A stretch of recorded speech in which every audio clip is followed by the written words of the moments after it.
everybody. Welcome back to Crime Weekly. I'm Stephanie Harlow. And I'm Derek Levasseur. Today we are diving into part 3 of the Menendez murders, and we're kind of bringing ourselves up to the timeline of when the murders happened, and we have a lot to talk about today.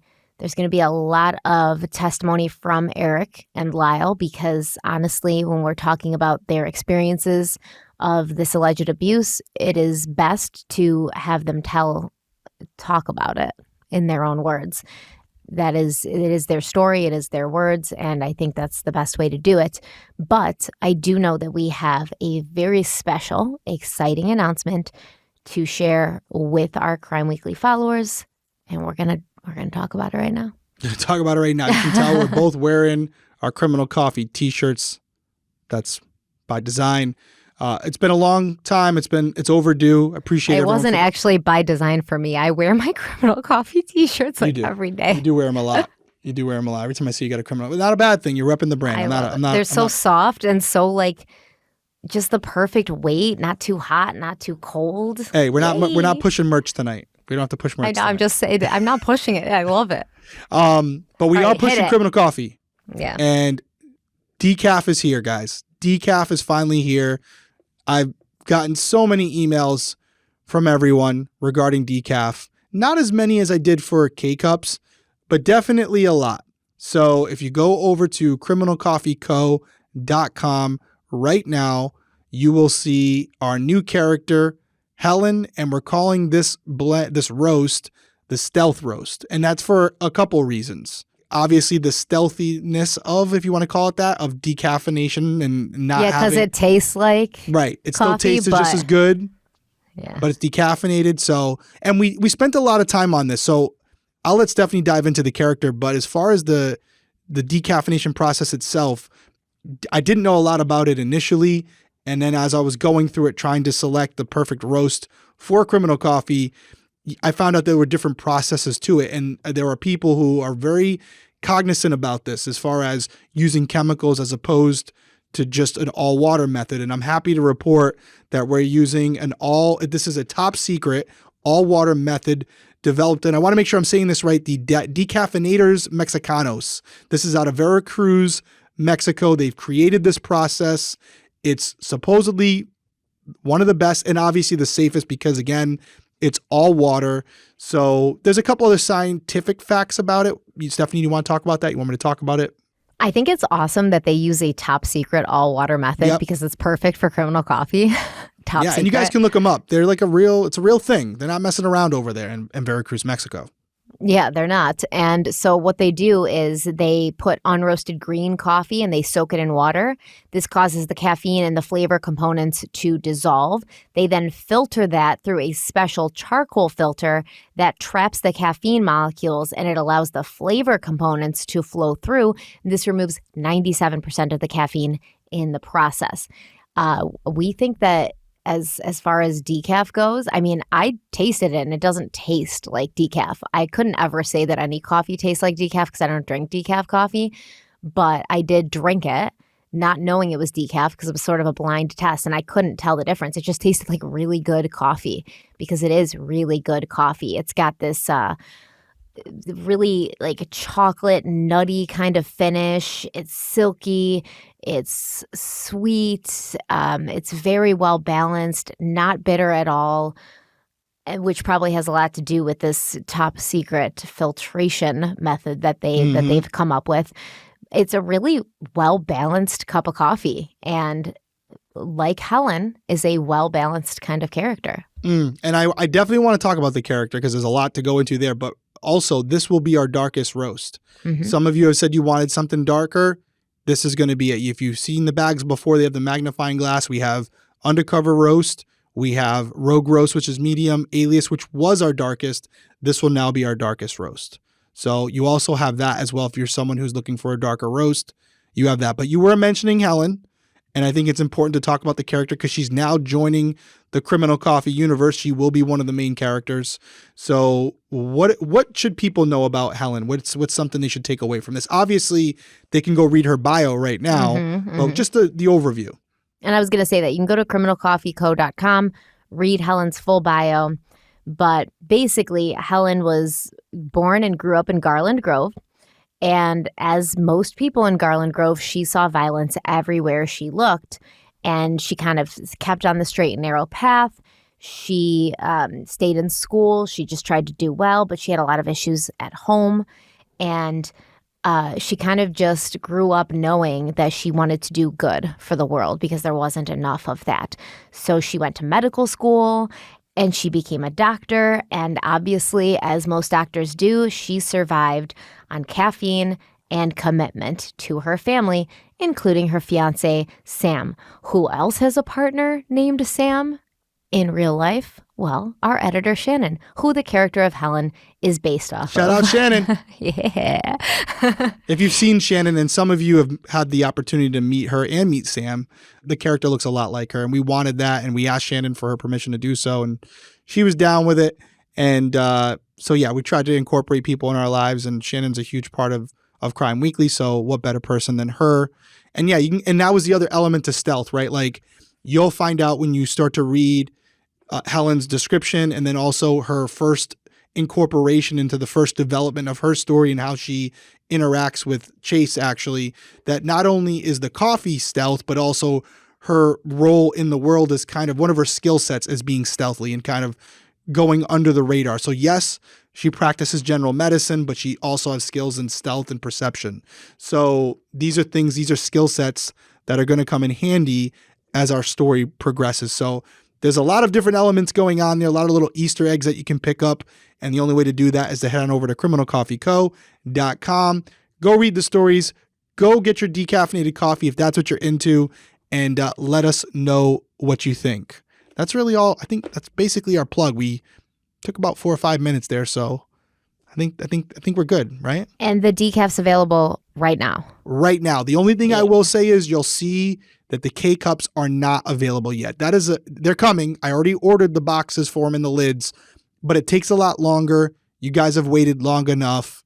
If you like the bag and you want to switch over to K-Cup when they come, that's great. But I wanted to at least get the bags going. It'll be offered in whole bean and in ground. Try it out. See if you like it. If you do, when the K-Cups come in stock, they'll be uploaded to the website. We'll definitely make an announcement. But it could take, I would say, another month before those boxes are printed and ready to go and shipped. So don't hold your breath. I would say try the coffee now. And if you like it, you can order the boxes later. It's good stuff. We're biased. We think you'll like it. Check it out. Let us know what you think. But that was our plug for Criminal Coffee. Thank you for listening, for those who stuck around and fast forward through it. I guess we should dive into the episode now. Yes, I definitely think there's a lot of people going, all right, come on, because this series is getting a lot of engagement. A lot of people are watching. A lot of people are listening. A lot of people with strong opinions. People didn't necessarily agree with my takeaway from the burglary element of it and it being financially motivated. I didn't agree with you either. I thought it was just acting out. Which is normally the process.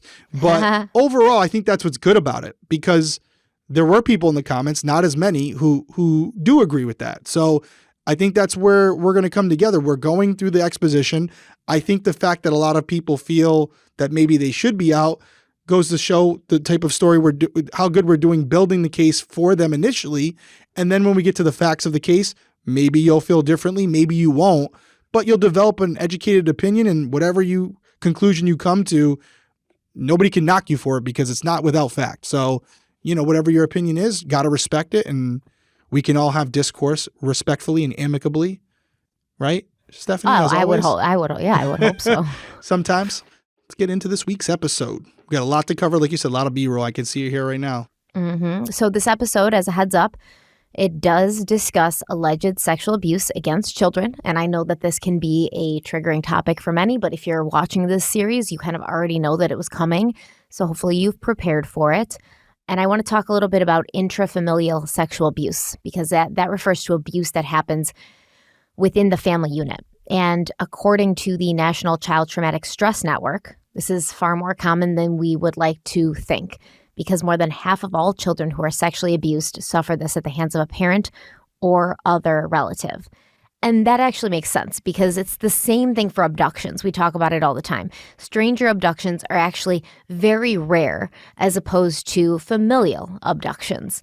Even children being murdered far more common to happen within the family unit than for it to be some random stranger. Now, we know that random strangers do kidnap, abduct, murder children, sexually abuse children, etc.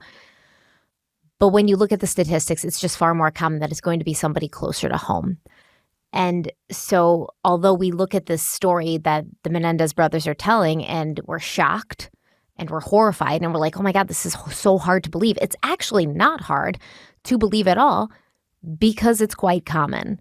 It just doesn't get talked about because when children who are abused by adults that are supposed to protect them from harm, their ability to trust and rely on adults, it could be shattered. It usually is. And knowing that their abuser is liked or even loved by other family members makes it all the more difficult for children to tell others about the abuse. So not only do they have the fact that their parent is an authority figure, the person who tells them what to do, who guides them through life, and that person's now telling them, this is our secret, you don't tell anybody. It's hard for children, especially young children, to go against what their parents tell them.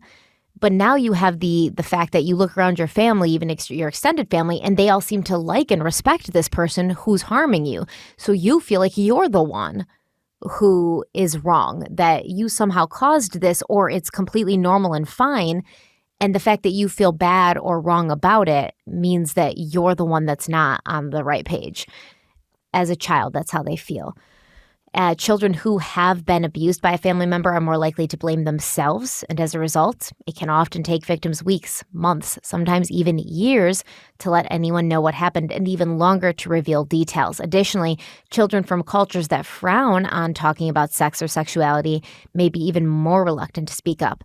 On top of that, boys who have been sexually abused may be more reluctant to speak up because they will experience shame and self-doubt, sometimes even more so than their female counterparts. And historically, children who have revealed sexual abuse were rarely believed or supported. They often face negative reactions ranging from being told to keep quiet to being punished for telling lies, which, if you look at this case, that's exactly what happened to Erik and Lyle initially. I mean, they were being made fun of on comedy skit shows for what their allegations were. And something I picked up as I was watching this trial, Lyle and Erik are consistently referred to as boys by the prosecutors, by their defense attorneys, even by the witnesses. They would say the boys, the boys, the boys. And I mean, we're talking about grown men at this point, right? But even watching Lyle and Erik testify on the stand, you see that they're grown men, but there's something about them that's very childlike, very broken, very hurt, very vulnerable. And it could be an act. It absolutely could be an act. And I will say that there are times, and we will talk about it in this episode, where they'll say something or they'll make certain claims that it doesn't ring true to me. But for the most part, the kind of emotion that these two men were able to emote on the stand, I don't know how you could fake that. I mean, if they are faking it the way they're sobbing up there, they should have been actors. They were in LA. That was the right place for them to be, because this is like some award-winning performance. I'm not trying to be cynical, but it's amazing what you can do when your life literally depends on it. That's all I'm going to say. It may not be the case with them, but I've seen people sit right in front of me where I have the case notes or the video surveillance and they don't know I have it yet. And if I didn't have that, if I were to just listen to them, I would 100% believe them.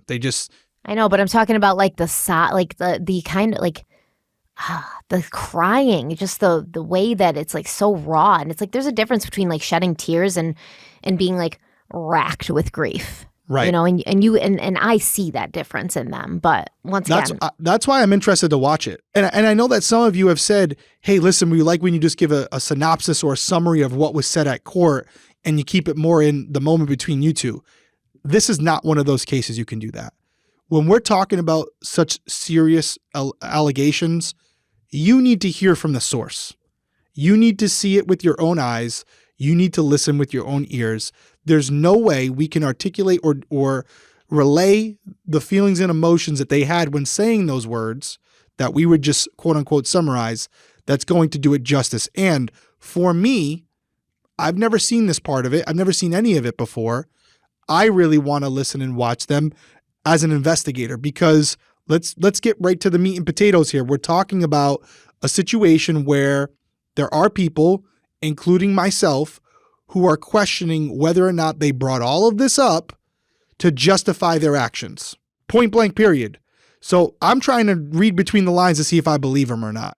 Do some people think that they completely made it up to justify their actions, or do they think that they're just bringing it up at the time of trial to justify their actions? That's my feeling. I don't think that most of this was made up just completely out of because we've already had, which is why we spent 2 episodes on it. We already have character witnesses outside of Erik and Lyle who have talked about the type of behavior that Jose and Kitty have displayed to other people. So we know it's just not coming out of left field here, right? We can say that at this point. There's other unbiased witnesses who have kind of supported some of the behaviors that were lesser extreme, but still to a certain degree, it rings true to what Erik and Lyle have said as far as the physical abuse, where we talked about that gentleman, I forgot his name, who witnessed something and said Jose shouldn't be doing that. And he said, this is my house. Mm-hmm. You can leave if you don't like it. It was a big ordeal. And there's going to be more witnesses that come out in the trial that say, witnesses. Yes, even before the murders, Erik and Lyle told us what was going on. Even when they were kids, They had told like cousins and things. Before they murdered anybody. So agreed. Yeah. So there's a lot there. So I guess what it comes down to me is not necessarily trying to figure out whether they're telling the truth or not. I know there's some of you that don't know the story, so I don't want to get too far ahead. But based on what they did, were they that traumatized for it, even though they were, much later in life? Was it enough for them to come back and do what they did? And again, I don't have the answers yet. I want to hear what they have to say and see that emotion, to see how much they're physically and mentally affected by this, and make my own opinion as a human being. So I think we all have to do that when we come to the conclusion. And that's why I think the B-roll, especially for this episode, is super critical. And I saw a lot of comments, especially on the last video, where they were saying, they were adults. They could have moved out. They could have just left the house. And I agree. I thought that previously too. Why not just leave? But I think that today's episode is going to hopefully shine a little bit of a light on that situation for you. Is it true that one of them was already out of the house? Yes. Lyle was at Princeton. And Erik was supposed to go to, well, we're going to talk about it, but he was supposed to go to a college on the East Coast, but then we're going to talk about it. There's a lot there. Thank you for answering the question. It's tough to not go too far ahead. Okay, so let me also say, because I did not put this in the script today, yes, Lyle was not living in the Beverly Hills home. That's what some people were saying. However, he was living in an apartment in Princeton that his parents not only rented for him, but that his mother would fly from California to New Jersey several times a month and just pop in. And his mother made sure that his aunt, who lived in New Jersey, had a key to his apartment so she could just go in and make sure that his girlfriend wasn't living with him. So it wasn't as if he was free and untethered. He still had minders and keepers and people watching him, and his parents consistently reminding him of their presence, of their control, of their ability to shape his life, who he lived with, where he lived, who had access to his apartment. That doesn't sound like a grown man to me. If I'm 21, 22 years old and my parents are giving people keys to my apartment and telling them like, yeah, go in anytime, check up on this dude, I would feel a little like trapped still, even from across the country. Yeah, and that is very important, especially with this case. We're not saying anything most of you don't know. Erik and Lyle killed their parents.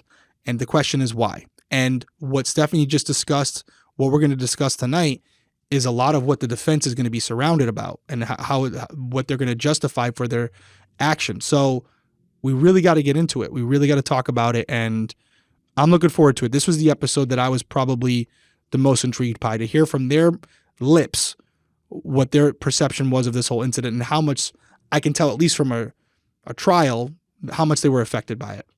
So the Menendez brothers would claim that they had both been sexually abused at the hands of their parents. Yes, I said parents, not just Jose. So that's going to come. We're going to talk about that.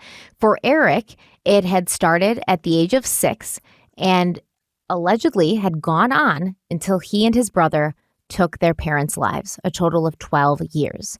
It had started with exposure to adult-themed videos, leading to inappropriate touching, and then followed by a carefully calculated pattern of grooming.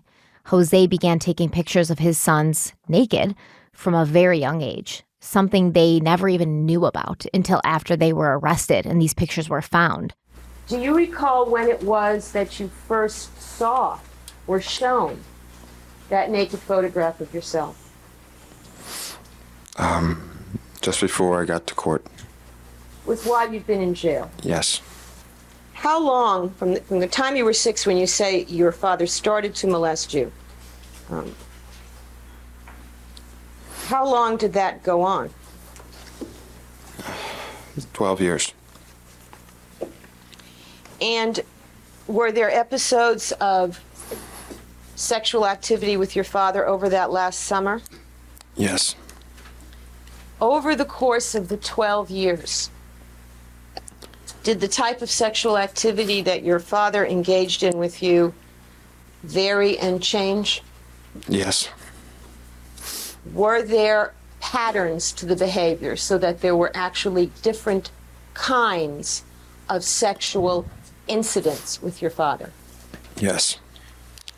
And did you come over the years to give those different kinds of sexual incidents names? Yes. And would you tell us what were the names that you gave to those different types of incidents? Knees. Knees? Knees. Knees? Yes. That was one type? Yes. What was another type? Nice sex. Nice sex. Nice sex. What was another kind? Rough sex. Rough sex. And was there another kind still? Yes. And what name did you come to give that kind? Just sex. You called that sex. Yes. And was that you called sex some form of intercourse? Yes. All right, so that was Erik Menendez discussing the different types of abuse. I'm not going to call it what he called it, the different types of abuse that he suffered at the hands of his father. And they were showing these pictures. And some of these pictures were taken on the same day as Erik's 6th birthday party. So you've got, it looked like kind of in the same camera roll, pictures of kids blowing out candles, wearing birthday hats, and then these naked pictures of young boys' genitalia, which, by the way, was shocking for me, but they put them up in court. They put them up in court like on a board, and they showed them on YouTube, which is why I cut it, the clip right there. I was stunned. She actually starts asking about the pictures, and she's like, do you remember this? Do you remember this picture? Do you remember this day of your birthday party? And he's like, not really. I was 6. But then she's putting the pictures up as she's asking, and they're just straight out these naked pictures of these little boys on YouTube. It was a little jarring for me. I had to go back, and I was like, did I just see what I just saw? And yes. So that, imagine, okay. There's people who are going to say that the Menendez brothers were lying completely about this abuse. But what if they weren't?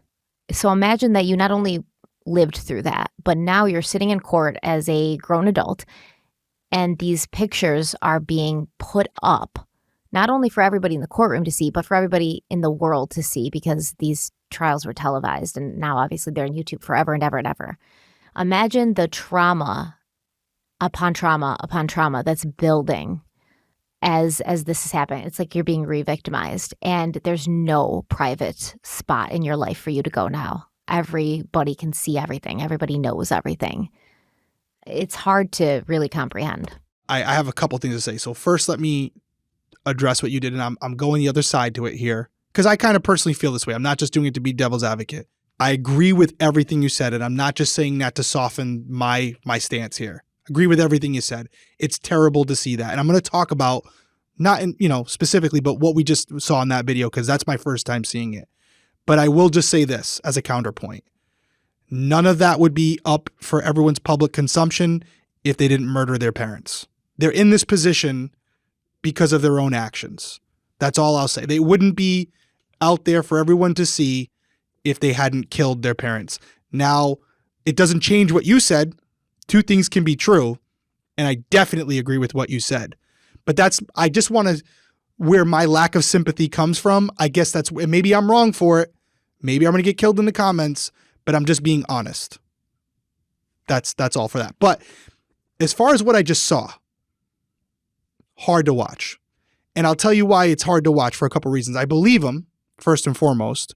And the reason I believe him is for a few reasons, not only because we have corroborating photos to support his allegations, but in my experience over the years, when you have someone who's lying, they tend to want to keep it general, especially if there's other people involved who could weaken their stance if they get the facts wrong, right? If they have two stories and they just don't line up, that's where investigators can start to pick it apart. And whenever more than one person is involved, I don't care how close you are, how much you planned ahead of time, how much you worked on your stories, you can start to screw up the detailed facts, and then it starts to unravel what you're trying to create. So when he starts talking about the specifics of what they called the sex and things like that, those are unnecessary details for this, but it adds a layer of authenticity to it. And they run a risk if they're lying every time they go that deep, because if it doesn't align with something that Lyle had said earlier or someone else had said, it could jeopardize their whole defense. So the fact that they're willing to go to those details, coupled with his emotion, add in the photos themselves, I find it very credible as far as his allegations. I do too. So we're going to talk about Lyle Menendez, but first we're going to take a quick break. With summer right around the corner, you're going to need hydration more than ever before, because summer requires extraordinary hydration that's built for everyday dehydrating moments, like, going to concerts and drinking a little too much, or spending all day out by the pool, or eating things like picnic food that may have a lot of sodium. A Liquid IV hydrates you with benefits like electrolytes, essential vitamins, and clinically tested nutrients. And with 3 times the electrolytes of the leading sports drink plus 8 vitamins and nutrients in a single stick, it's clear why Liquid IV is the #1 powered hydration brand in America. I use Liquid IV every single day and have for a long time. And in fact, if I miss it or I'm traveling and I forget to bring it with me, I feel like there is something missing in my life. Every morning I wake up, I fill my Stanley with a lot of ice and a lot of water, and then I pour 2 Liquid IV packets in. Right now, I'm loving the sugar-free peach. And it is so easy and convenient mixing these powder sticks into water.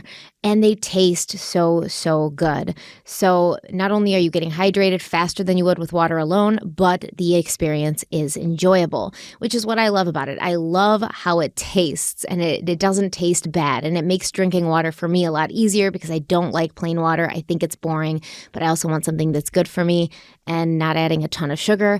And that's why I love the sugar-free Liquid IVs. They taste very, very good. Liquid IV has 8 vitamins and nutrients. They're non-GMO, vegan, gluten-free, dairy-free, soy-free, and the sugar-free Liquid IV comes in 4 delicious flavors: white peach, green grape, raspberry melon, and lemon lime. As I said, white peach is my favorite. Green grape is a close runner-up. Here at Crime Weekly, we love Liquid IV. We highly suggest that you try it out for yourself. And if you're interested, Derek's going to tell you how.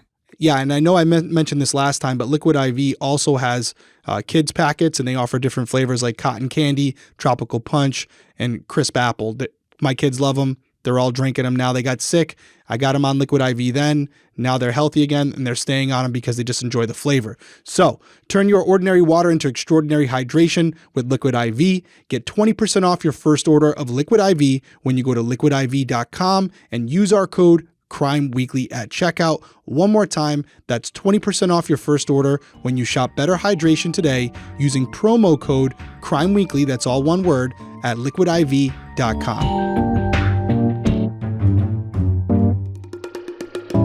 Now, for Lyle, the abuse started when he was 6, but it stopped when he was 8. However, when he was 13, Lyle had gotten the impression that his brother Erik had become Jose's next victim, which would make sense why the abuse lasted only 2 years, because now Erik is coming of age. Now Erik is 6, which appeared to be the age that Jose was drawn to. And it's not just Erik and Lyle that I'm using as an example of this, but Lyle definitely kind of suspected and felt that something was going on. He knew what it looked like when it was happening to him. He knew how his father behaved and acted when he was doing it to him. And he saw this replicated with his brother Erik. When you were about 13, did you think that it might be happening to someone else? Yes. And who did you think it was happening to? Erik.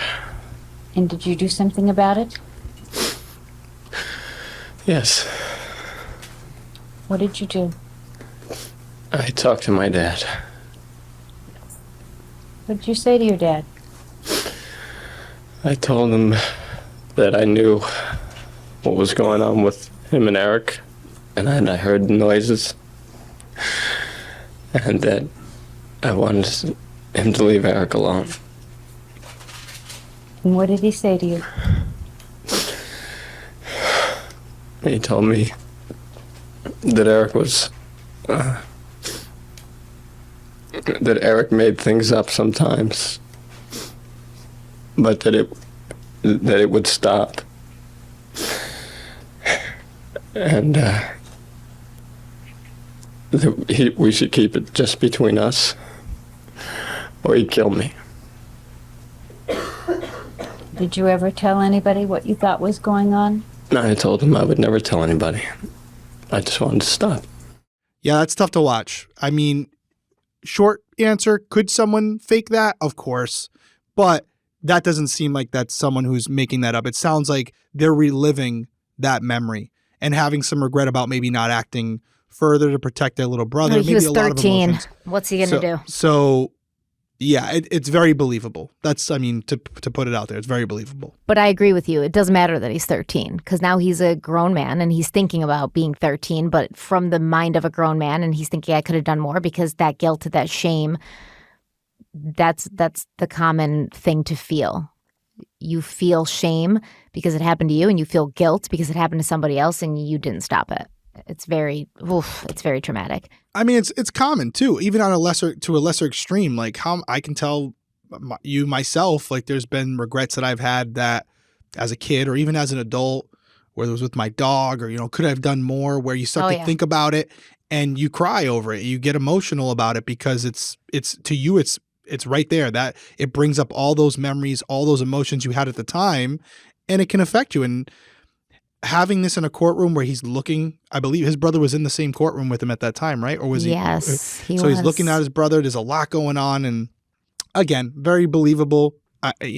Nothing's 100%, but if I were a betting man, I would say he's telling the truth. And again, he's being very specific, very detailed, and doesn't seem like he's sensationalizing it for the sake of the story. He's telling you what he remembers. Yeah, and Lyle also talked about these videos that his father would have him and Erik watch, and how they were basically exposed to this kind of content that, honestly, I would say kids shouldn't be exposed to. But the way he describes them, it doesn't really seem like anybody should be exposed to them. And remember, Jose worked for a video company, so he was constantly bringing home all these videos. I don't know where the hell this dude's getting them from, these kinds of videos that Lyle's going to talk about, but he had them and he brought them home, and then he had his children watch them. We see that a lot with online predators, people who are in positions where they're watching children, whether that's a nanny or a babysitter or a teacher or whatever it might be, but it starts off very light, right? Hey, what do you think of this photo? Of course. What do you think of this video? And they're trying to lower their guard and get them adjusted to seeing and hearing and reading certain things, and so that when they decide to discuss it with them, it's not as unnerving, it's not as unexpected. They can kind of follow up with, what'd you think of that? Did you like that? Did that turn you on? Did you have a feeling? So they can start to gauge where they're at. And if they're not where they need to be, they can start to slowly, like you just said, groom them to get them to a point where they can take advantage of that situation. So it can start with videos and photos where it might just be a joke or a cartoon, very light, innocent on the surface. At least it sounds like that. But obviously this is an onset to something much more sinister. It is. And like I've said before, this is the prime time for these neural connections in children's brains to be forming. 100%. That's going to form the framework of how they believe that life is lived. And if you're wiring them to think that it's perfectly normal for them to see this kind of content and for them to think that this kind of violent sexual content is what, intimacy between a man and a woman is, you're setting them up for relationship failure, sexual failure, aggressive behavior, just, disrespect towards women, treating women like objects.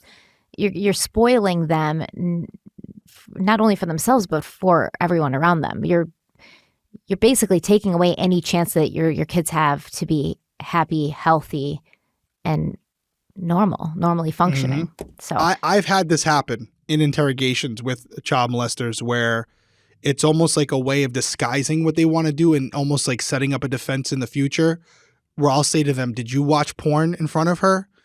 Oh yeah, but she walked in on it. It wasn't like I had, you know what I mean? They're setting it up like they already knew I was going to ask that question. They already knew what she had seen and what they had done with her, and they were prepared for it. They had this answer in the back of their head for months or years, however long it had been going on. So when I say, oh, isn't it true that you were watching porn with her and had her sit down? No, I was watching it. She walked in. I'm not allowed to watch porn. Like they go back into defense mode. No, technically you're not. If your minor child can walk in at any time, yes, that is considered child abuse. Yeah. Can I tell you a little secret? Yeah. We love when they start to admit to those things, though. That's the best. They think they're giving us a defense, but when they say, oh, what, we can't watch porn? Thank you. You just admitted that and she walked in. So you're admitting to the story occurring. You're giving her credibility, and I'm starting to chip away at that rock. So thank you, because now we're building credibility with our victim, and you're admitting that there were things that she's accusing you of that happened. You're not going to come out and admit that you did what we know you did, but you're going to, if you start even just giving us a little bit, we're going to keep working that. And so they think like, just nailed that question. And I'm like, thank you. You just acknowledge that what our victim is talking about is actually true. And this is just the start of the interview, not the end. So I love when they start admitting to these trivial things in their mind, quote unquote, trivial, that they think are irrelevant. They're very relevant and very important to what we're going to lay out to a court. The fact that they think it's irrelevant is the worst part because... Yeah, oh, it's innocent. Yeah, you got to love like these criminals with zero self-awareness, so low self-awareness that they're not even cognizant of the fact that they should lie about what they're doing because to them, what's wrong with this? This is completely fine.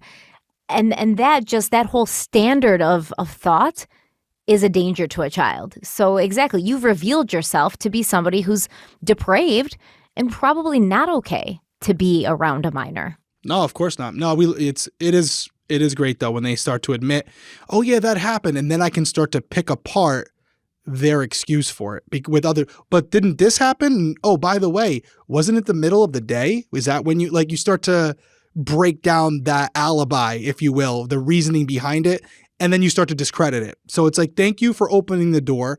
I'll let myself in now, and you start to go into it, and you can dissect it, and by the time it's over, most of the time they're like, they have no clue what just happened. And that's why these types of things where a victim will tell us like, oh, he showed me this photo one time, or he showed me this clip of something. Well, what was it? Those details are important because that's what I'm going to start with. I'm starting with the quote unquote light stuff to open that door to see what he's willing to admit to. And then I'm going to get into the heavy stuff, but I need to get him on the hook for the little stuff first to show the type of person we're dealing with. So when you said this, when we're starting to talk about videos, it completely brought me back to those days when I did a couple of these cases involving children where their offender was a parent who started with something like a video or a photo that was innocent in nature. And I, again, air quotes on that one, but just something that was either innocent or accidental. That was the excuse a lot of times too. Oh, they just happened to look at it. I wasn't showing it to them. Ugh, well, let's hear Lyle talk about these videos. Were there pornographic films that were made available to you and your brother? Yes. And where did these films come from? My dad brought them home with other videos. And would you and your brother sneak and watch them, or how would you see them? No, my dad would, we would just watch them together. With your dad? And what's the earliest age that you remember being shown films like this? I remember some films in Muncie at the end. Mostly I remember in Pennington House. What types of things would be portrayed in these films? It was mostly violence, sexual violence. I remember a whole bunch of the films. There would be films with gang rapes. There was one film centered around a woman that was riding her bike and was abducted and brought to a forest and gang raped. And there was another different film where there was three females attacking another female, and the same in the men's locker room with 3 guys and another guy. Violent sexual acts. Another film, it was like a film within a film where this filmmaker was making a lot of money selling these violent sexual pornography that he would take place in a red room. And then the premise of the film is they eventually find out that the killings and the sexual violence in the red room is real, and that's why the films are so good. And there were lots of them. Did your father show these films to other people beside you and yourself and your mother? Only as like just shock value. How do you mean? Who would he show them to? He showed them to that I remember Peter Goldsmith. He showed them to the neighbors in the Pennington house when they would come over at times. It seemed like he would tell me in advance he was going to do this, and it was more to embarrass my mother than anything else. But he would just put on this video, and people would sort of settle in, and then he'd shock them. He showed them for some of my friends that would come over every once in a while. He'd just throw one on, and it really wasn't very bothered by him, and we would watch them together. Do you ever take photographs of you and your brother? Yes. And what would the circumstances be in which he would take photographs? He would take photographs of us, our private parts. And would he have you come in and pose for these photographs, or how would that happen? I would just, if we were in the showers or bathtub or changing, he would just use the same camera that my mother used, and then he would come in and take just a photograph or two, and he wouldn't say anything, and then he would leave. Do he ever show you those photos? No. He would take photographs of your genital area, in the lower half of your body, or you bending over, or just different parts of your positions is what I never really knew. Because you never saw them afterward, or? Is that yes? He would be focused on those areas, but I didn't see I've never seen these pictures. Is today the first time you've seen these pictures? Is that yes? Yes. Did your dad used to have talks with you about sex between men? Yes. And what types of situations would he talk to you about? He would talk about the bonding between men, going into battle or in competitions, mostly with regards to battle and history, and that sexual interaction and touching and hugging, but also sex was throughout history was something that men that had gone into battle had done together. Had me read passages about it. What do you mean, had you read passages about it? What would he give you to read? Excuse me, Your Honor, can we have a time period, please? Yes. What time are we talking about in your life? Talking about when I was 6.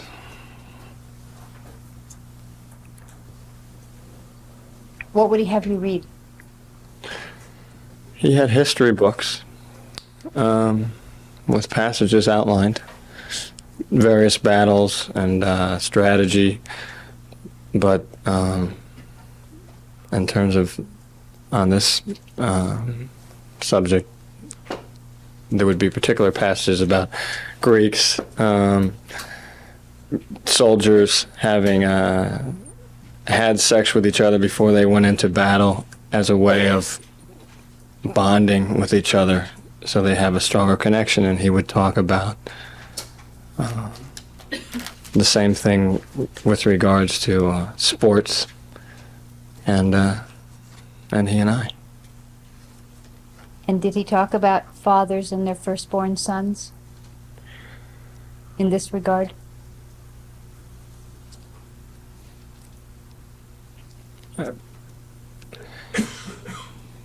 Not in this. Not that that's what I'm not understanding the question. Did he talk about? You said he talked about soldiers and having sex between them as a bonding mechanism. Yes. Did he talk about teachers and students? No. Did he? Oh, yes, he did actually. Not teachers. He talked to me about I don't know. They were like lecturers or traveling lecturers, professors, and they would have arrangements with very close special students, young boys, and they would have sex and they would touch each other. And did he talk about it with regard to fathers and sons? He talked about it with regard to our relationship as being very special and our family history with the firstborn and the father. And what was special about the relationship of the firstborn and the father?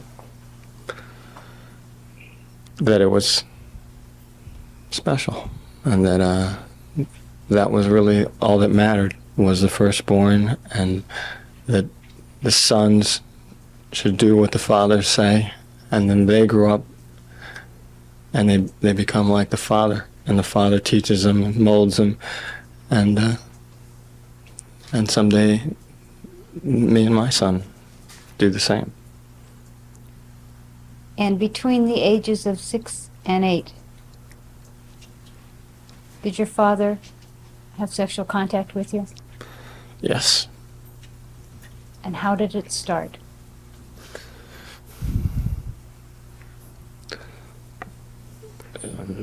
Just started with, after sports practices, he would massage me, and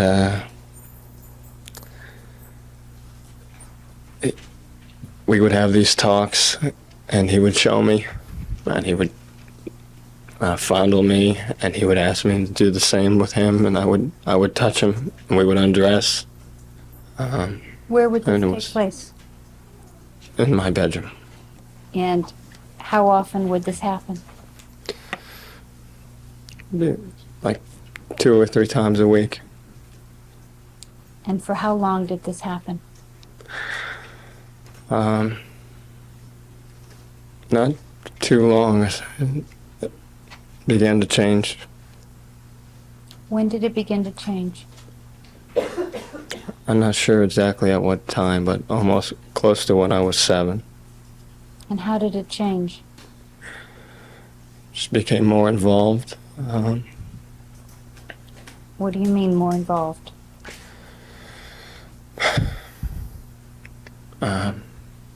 We would be in the bathroom, and He would put me on my knees, and he would guide me, all my movements, and I would have oral sex with him. Did you want to do this?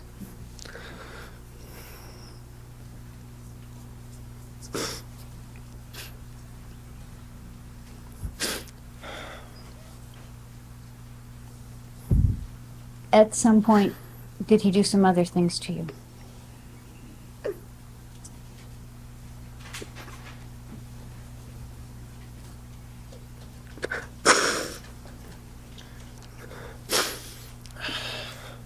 Yes. What else did he do to you?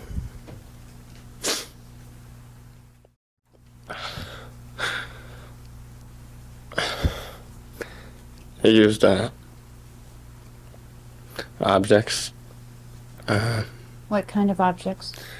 a toothbrush, and some sort of shaving utensil brush. And what would he do with the toothbrush? Well, in the bedroom, we'd have what we called object sessions, and just slide my pants down or take my pants off. Sometimes it would be for a short period of time, sometimes longer. Just lay me on the bed and he'd have a tube of Vaseline, and he just played with me.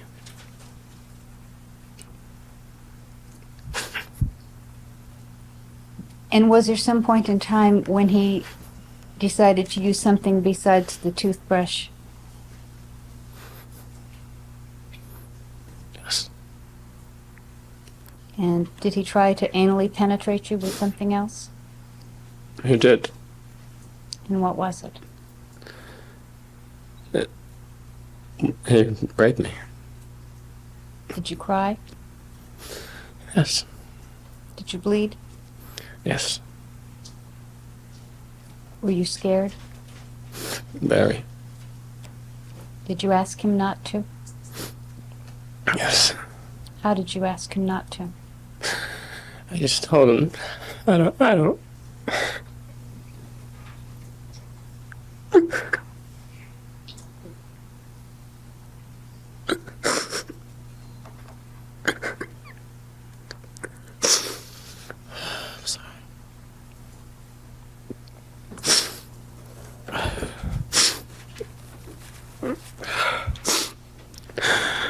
I just told him that I didn't want to do this, and that it hurt me.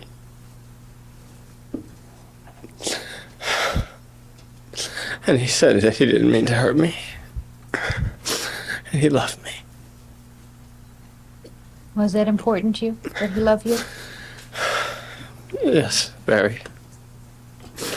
But I still didn't want to do it. Did you tell your mom? Yes. What did you say to your mom? I told her to tell Dad to leave me alone. And he keeps touching me. Really hard clip to watch.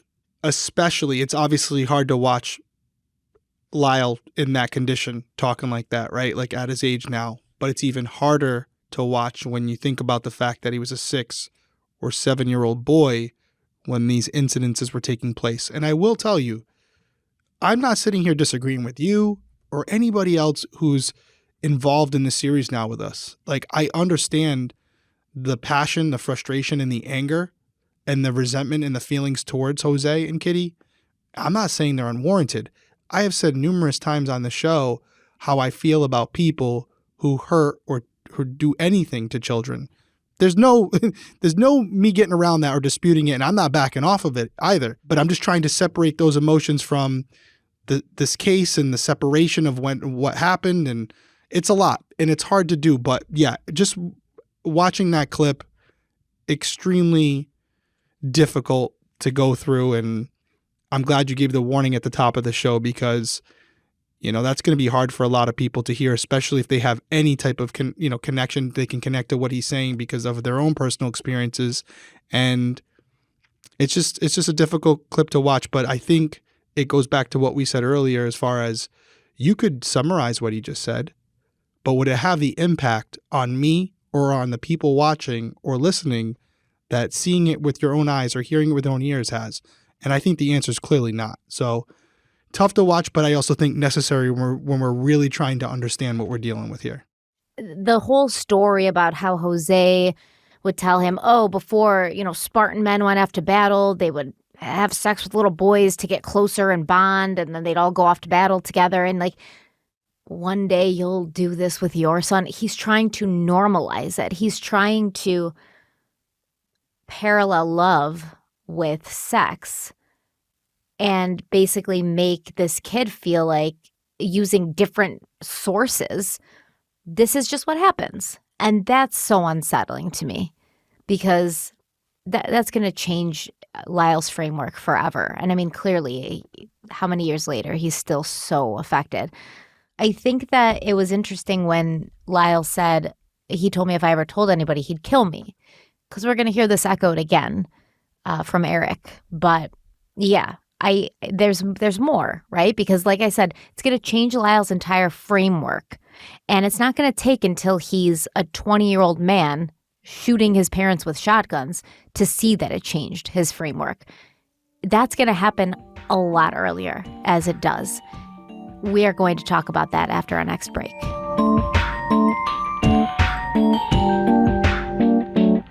Have you ever tried to break a bad habit and ended up feeling like you were climbing Everest in flip-flops? Well, we've all been there, but here's a breath of fresh air. Fume. It's not about giving up, it's about switching up. Fume takes your habit and simply makes it better, healthier, and a whole lot more enjoyable. Fume is an innovative, award-winning flavored air device that does just that. Instead of vapor, Fume uses flavored air. Instead of electronics, Fume is completely natural. And instead of harmful chemicals, Fume uses delicious flavors. You get it. Instead of bad, Fume is good. It's a habit you're free to enjoy, and it makes replacing your bad habit easy. Your Fume comes with an adjustable airflow dial and is designed with movable parts and magnets for fidgeting, which gives your fingers a lot to do, and that's super helpful for de-stressing and anxiety while breaking your habits. Personally, the thing that I love most about Fume is the taste and the feel. So it's like refreshing herbal tea. It's not sweet. It's not artificial tasting. It tastes a lot more natural. And the feel and the look of it is perfect for holding in your hand, which is a whole part of that hand-to-mouth habit.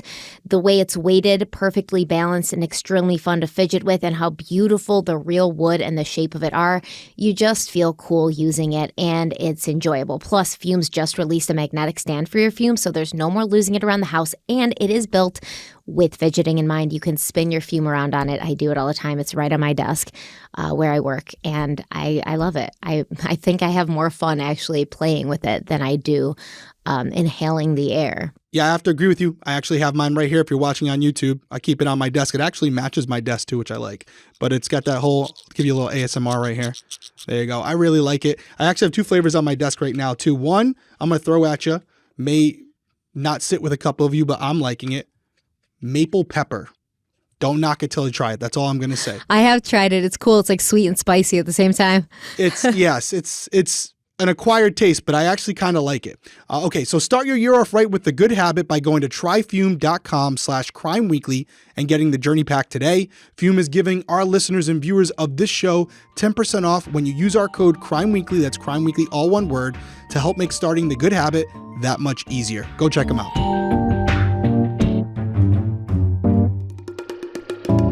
All right, so we're back, and you reminded me of something because that was a long clip that you said right before we took the break, and that's some of the other things that were said in that clip. And I go back to credibility and building out a case and showing validity in what Erik and Lyle are saying as far as how it relates to their defense. And again, here's another clip where Lyle is talking about something he's experienced, and he's using a lot of descriptions and a lot of details that I don't think most people would go to unless they've experienced it. There was a lot of unnecessary stuff there. If it weren't true, you could get the point across with one or two stories. He had a lot of stories, but most importantly, the stories about the grooming with the videos. When asked if other people have seen this, yes, many people who can corroborate these stories. And again, it's not corroborating what happened in the bathroom or the bedroom, but it does show the behavior that he's willing to display in front of people he barely knows. And it does give you a different look into the eyes of Jose Menendez Sr. and what his mindset. And so again, when you're trying to evaluate Erik and Lyle, and they're talking about these stories involving porn and all these different things, when they're able to say, yeah, other people saw that as well, don't think for a second investigators and prosecutors and defense teams can't go and interview those people and see if they're telling the truth or not. So they wouldn't say those names of those individuals, those neighbors, unless it were true, because it would hurt their defense. So there you are, having another person where they can go and check and verify their stories, which is obviously important to the investigation. Which they did, and exactly what you... They didn't. Yeah. They wouldn't be doing their job, right? Right, which is exactly what you said. This anecdote of other people seeing these videos, if it wasn't true at all, Erik, Lyle, they never would have said this stuff, and their defense attorneys, if they did say it, like, before going to trial, the defense attorneys would be like, okay, who can corroborate that? Mm-hmm. Because if they can't, you're not saying this. You got 55 other stories. Leave that one in the edit bin, because if we don't have support, it's not being said on the stand. Common sense. You and I rob a bank, right? It's just me and you. The police come and talk to us. You and I are going to have a preset story, right? But you know what we're not going to do if we're lying? We're not going to say, yeah, our friend John and Tammy and Sam can confirm our stories. No, we're going to keep it to you and I, because we can keep that in check. We're not going to start bringing other people into our illusion, because that's when it can get exposed. I mean, that's surface level, but that's the truth of it. We're going to keep it between the two people who are in on the actual story, who have had a chance to kind of compare and contrast notes and kind of get their I's dotted, their T's crossed to make sure everything lines up. They're not going to start bringing other people into the equation that could ruin the whole thing. So yeah, them doing that and him doing it so freely and being able to do it off the top of his head like that, to me, I think at this point, it's very clear that there's a lot of truth, if not all truth, in what he's saying. I agree. And let's return to the statistics on sexual abuse in children and see what the warning signs are in an adult who may be a perpetrator of such abuse: refusing to allow a child enough privacy to make their own decisions about personal matters, insisting on physical touch, whether it's kissing, hugging, wrestling, tickling, even when the child makes it clear that they do not want that, discussing or sharing sexual jokes or sexual material with a child. Check. Insisting on alone time with the child with no interruptions. Check. An adult also may treat one child as their favorite. Check. And as we know, the abused child may then turn around and repeat the toxic cycle with someone younger and more vulnerable, which is exactly what Lyle claimed he did to his brother Erik. So during the time between 6 and 8, when this was going on, did you tell your brother? Did you do something to your brother?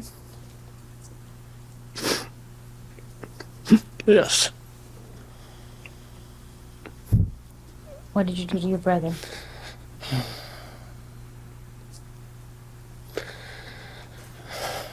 I took him out to the woods whenever I felt, I don't know, I took him out sometimes, and I took a toothbrush also, and I played with Erik in the same way. And I'm sorry.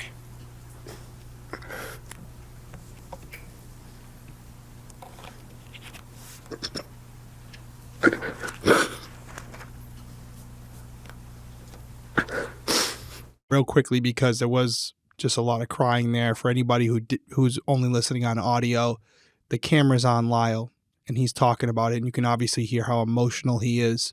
But then it pans to Erik, who's obviously in the courtroom, and he has a lot of emotion. He's crying as well, and you can see that again. He's reliving that as well. Really emotional moment in the trial, in the testimony there. And when you go back to what we were just saying a couple minutes ago, as far as trying to build a defense, trying to maybe, if this is a fictitious defense, and just trying to get people to believe them, this story, completely unnecessary. Doesn't help Erik, doesn't help Lyle. it's just very embarrassing for them to talk about. And obviously Lyle is regretful of what he did and the fact that he even thought that was okay. So does this help them defense-wise? You could argue that it does because it builds a level of like sympathy for them and it makes them, I don't want to say relatable, but it makes them more human and shows that they were just children. But on the surface, as when I'm trying to evaluate their truthfulness, this doesn't help them in their defense argument to the degree that I think it would be necessary to say. And yeah, they're going there. They're showing a level of vulnerability that would most likely come from people who are just telling the truth and just telling their experiences. And it also illustrates, once again, that like vicious cycle being repeated. The abused becomes the abuser. So it could help their case in that way because it is a common side effect in abused children. But like, once again, that emotion, that level of emotion, I think it would be hard to just pull out of your ass. Where did Lyle get this from, right? To take his little brother out there and do that. Where did he learn that from, right? If this is all true, someone had to teach him that. Right. So, and it's not, I mean, I don't know I know they were watching some graphic pornography, but this seems like something you wouldn't even. Graphic pornography that they were exposed to at the hands of their father. Yeah. Yeah. No, so it's all roads lead back to Jose Menendez. So far. Yeah. But you did that previous clip. You cut it there because I think we're going to go there eventually. But there was a point where you left us on a little bit of a cliffhanger there. But Lyle was asked if he had ever told his mother. And he said he did. Oh, he and did. Then we stopped there, but we're going to get there. I'm sure you're not going to leave that stone unturned, but yeah, just really hard stuff to listen to. And, you know, if this is too much for people out there, certain people, feel free to skip ahead. We get it, but it is important to kind of go through it so we know who we're talking about here, especially if we're going to come to the end and say, oh, I think they should be let out for what they did. This is important. Once again, okay, I'll go back. They alleged that Kitty knew. Okay. So who knows? Like they alleged, meaning Erik and Lyle. Yeah. So it's difficult to gauge the situation because the person that they're talking about is no longer with us, so she can't confirm or deny. And if she was still alive, would she admit to knowing that her husband sexually abused their sons and she did nothing? It's kind of one of those he said, she said situations. Right. One of those we'll never know situations. But no, but I appreciate you saying that, though, because they're alleging it. And I think it's super important. Everything else to this point can kind of be verified. Jose's behavior to other people can be verified. But it looks like what you're saying, that this allegation of they tried to tell Kitty and see if she could stop it, it's only been relayed to us by Erik and Lyle, which does open the door that the question, could they be lying? They killed both Kitty and Jose. Could they be telling the truth about Jose and lying about Kitty to justify that? So I'm glad that you pointed that out. And I'm glad that you qualified that by saying, hey, we don't have anything as substantial or concrete about Kitty's behavior that we do have about Jose. At least as far as her being knowing aware of it. Yeah. Correct. Yep. But it's still important. Yes. Both Lyle and Erik claimed they tried to tell their mother, Kitty, what was happening. She wouldn't listen. And even as Erik grew older and the abuse continued, his mother still refused to help. And I mean, as time's going on, Kitty's becoming progressively more and more disassociated, detached. She's drinking. She's got stuff going on. She's seeing psychiatrists. She's on a bunch of medication. Was she even really completely there? No. She did mentally and emotionally check out, I think. Do I think Kitty knew? Probably.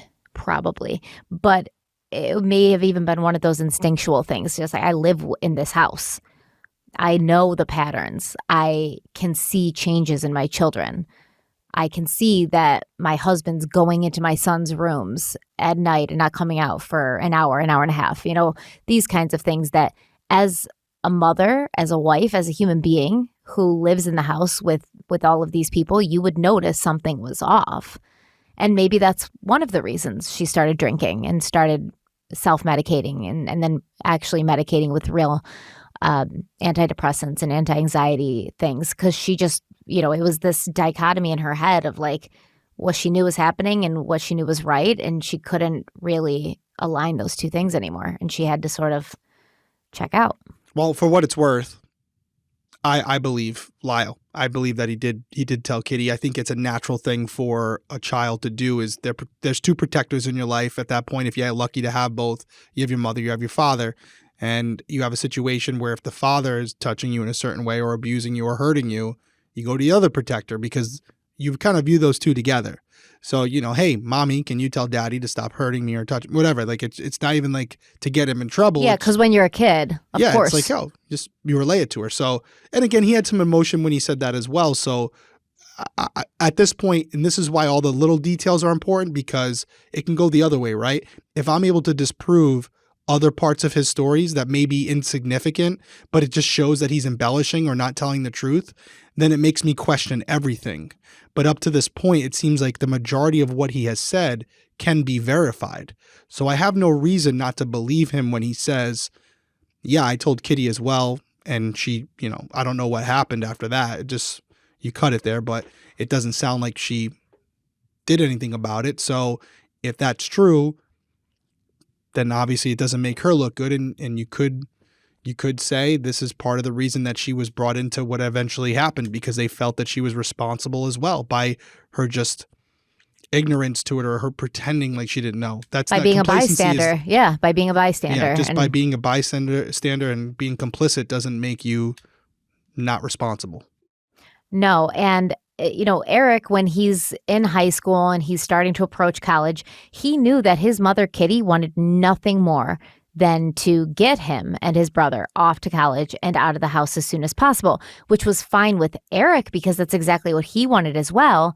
He said he knew it was the only way that he could make the abuse stop. Did you hear your mother talking about what her expectations were after you went off to college? Yeah, she was excited to get Lyle and I off to college and away from the house so that she could take trips with Dad and she wouldn't have to she didn't want Dad to go on business trips alone. And so she would be able to go with Dad to business trips and she'd just be able to have the house to herself. And have Dad to herself? Yes. How important was this idea in your mind that going to college would end the molestation by your father? How important was it? Yes, how significant a notion was this? It was the most important thing in my life. It was everything in my life. It was all I thought about. Why was it all you thought about?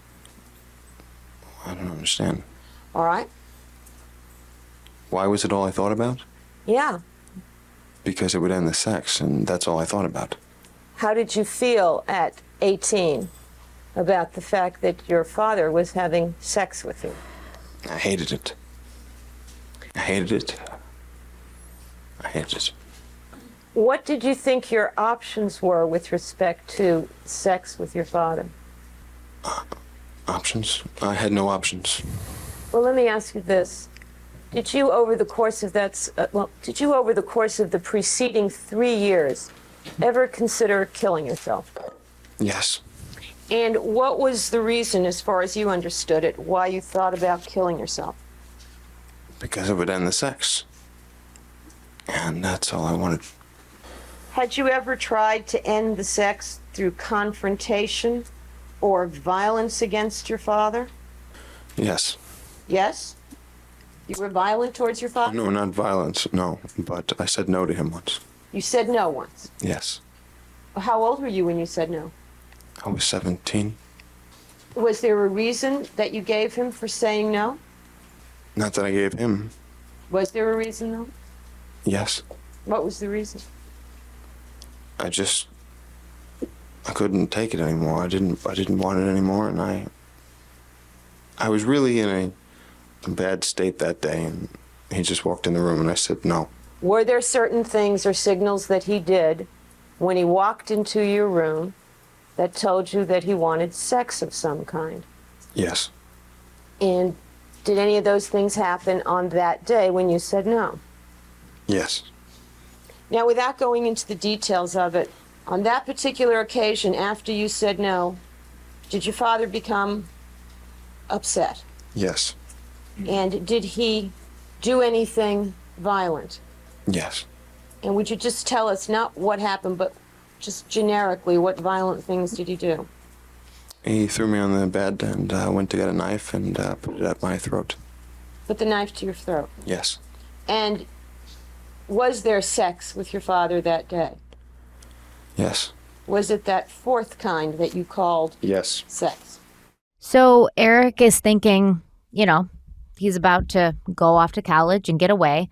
But then he finds out that Jose, his father, had other plans for him, which did not include having his son leave home. During the summer of 1989, Erik and Jose had lunch together and they talked about Erik's future plans. Jose told Erik that he wanted him to major in business and economics and after college enroll in a special business law program at UCLA. Jose planned to move to Florida with his family and get like that whole peninsula and have like a family compound and then go into business with both of his sons. Erik was never known for his academic skills. He had been an average student for most of his school years, and so much focus had been put on tennis and other athletics that it may surprise you to find out, according to Erik, his father wanted him to drop tennis so he could focus on getting his grades up so that he could be considered for entry into that UCLA business program. This was a surprise to Erik as well, since UCLA had one of the best tennis teams in the nation, and he'd been scheduled to spend some of his summer at a tennis camp so he could hone his skills before the team tryouts. My father expected me to make the team if I tried out for it. I guess that didn't work into his calculations. I don't know. But he just told me that he hadn't decided whether or not I was going to be playing on the team, that he hadn't decided whether or not I was going to, he wanted me on the team and that he would let me know before tryouts. Now, was this a new experience for you, your father sitting you down and telling you what you were going to do with yourself and your life and your sports and your work and all of that? No.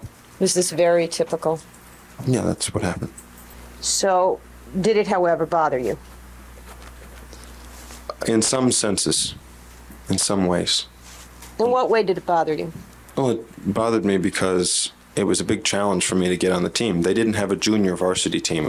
They cut that program, so it was just the varsity team. There were only like 13 or 14 players that made it. And so it was a big challenge, and I was really working to get on the team. And I was looking forward to it. But in a sense, it was sort of a relief if the pressure ended. What pressure? The pressure of tennis, of just the, I felt part of me didn't want to play on the team because I didn't want to have the pressure of winning the matches at the tournament, at the matches that they played. What was the source of the pressure? Was this in your head? Was this the coach of the tennis team? No, it was my father.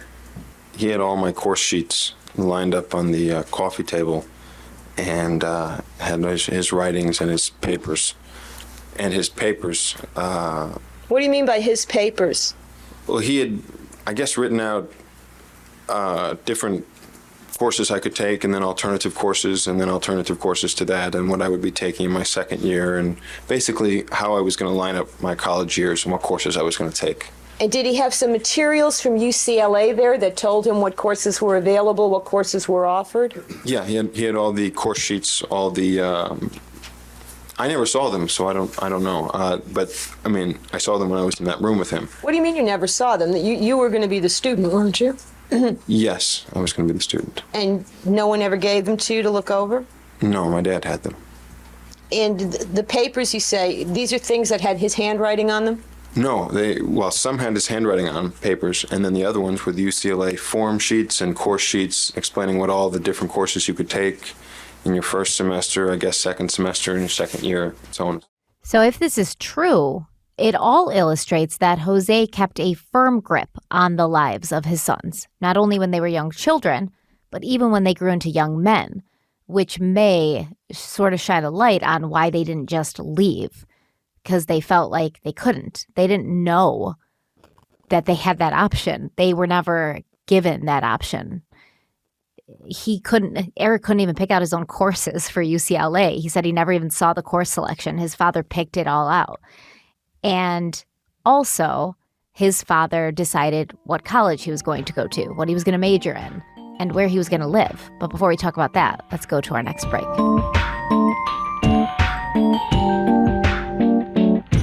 Being in control of your health means being super mindful of what you put in your body.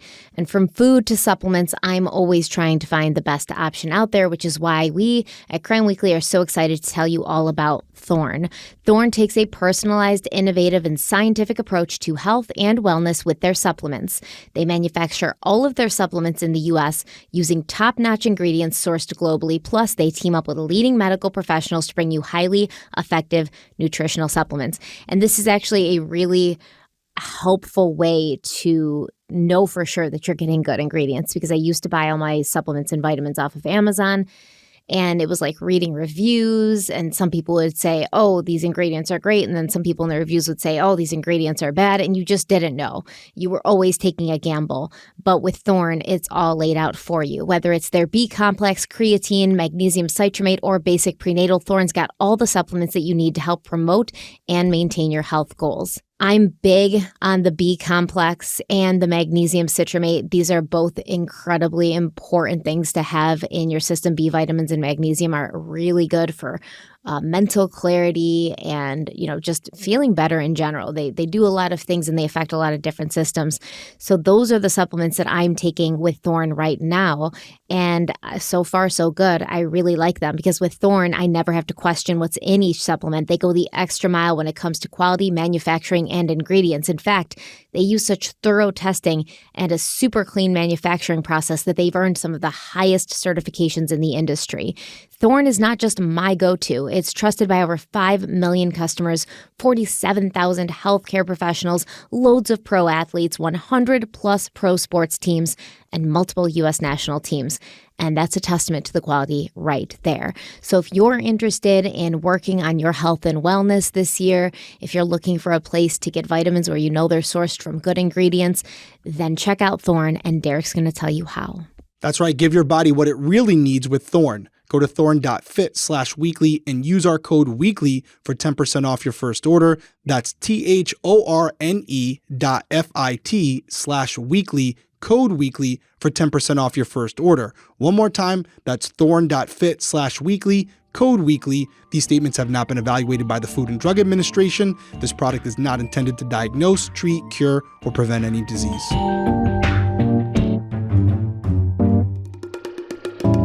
And Jose Menendez had plans to form his sons into his clones, or into his vision of what and who he thought they should be. And then when they'd been molded, he was going to move them all to Florida so they could go into business together. There was literally no escape. Lyle and Erik looked into their future and saw that becoming an adult, going off to school, starting their careers, starting their own families, all of this would be done under Jose's thumb, and it would never end until they died. But for a little while, Erik did have hope that his life was going to improve, especially with him going away to college and moving out of the house. At least he would have a break from living under the same roof as his controlling abuser. Initially, Erik had wanted to get as far away from Calabasas as possible, and he had plans to attend Brown University in Rhode Island. Erik had applied. He had an interview. He'd even spoken with the school's tennis coach. He was looking forward to getting back to the East Coast and away from Jose and Kitty. But then this hope was yanked away from him. Yeah, well, it was after the coach called me and told me that he needed to confirm that if I got in, I would go. Because apparently they have, like, they can get 2 players in or something like that, each coach of every sport, as long as they have the minimal grade point average. And he said, if I get you in, you got to promise me you'll go. And that's when I had to talk it over with my dad. And he said, Dad? He said, no. Was there also some discussion in the family, which included your mother, about your going to the University of California at Berkeley? Yes. My mom wanted me to go to Berkeley. And did you have some sense of why your mom wanted you to go to Berkeley? Yeah. What was that?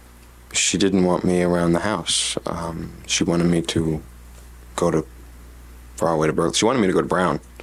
But then once my dad said no, she wanted me to go to Berkeley. Were you aware of the fact that your mother had some dreams that when you were gone to college, she could stay with your father all the time, travel with him all the time, never leave his side? Did you hear that sort of thing? Yes. So Jose doesn't want Erik to leave because he's still abusing him, according to Erik. So he doesn't want his supply to leave. Lyle's gone.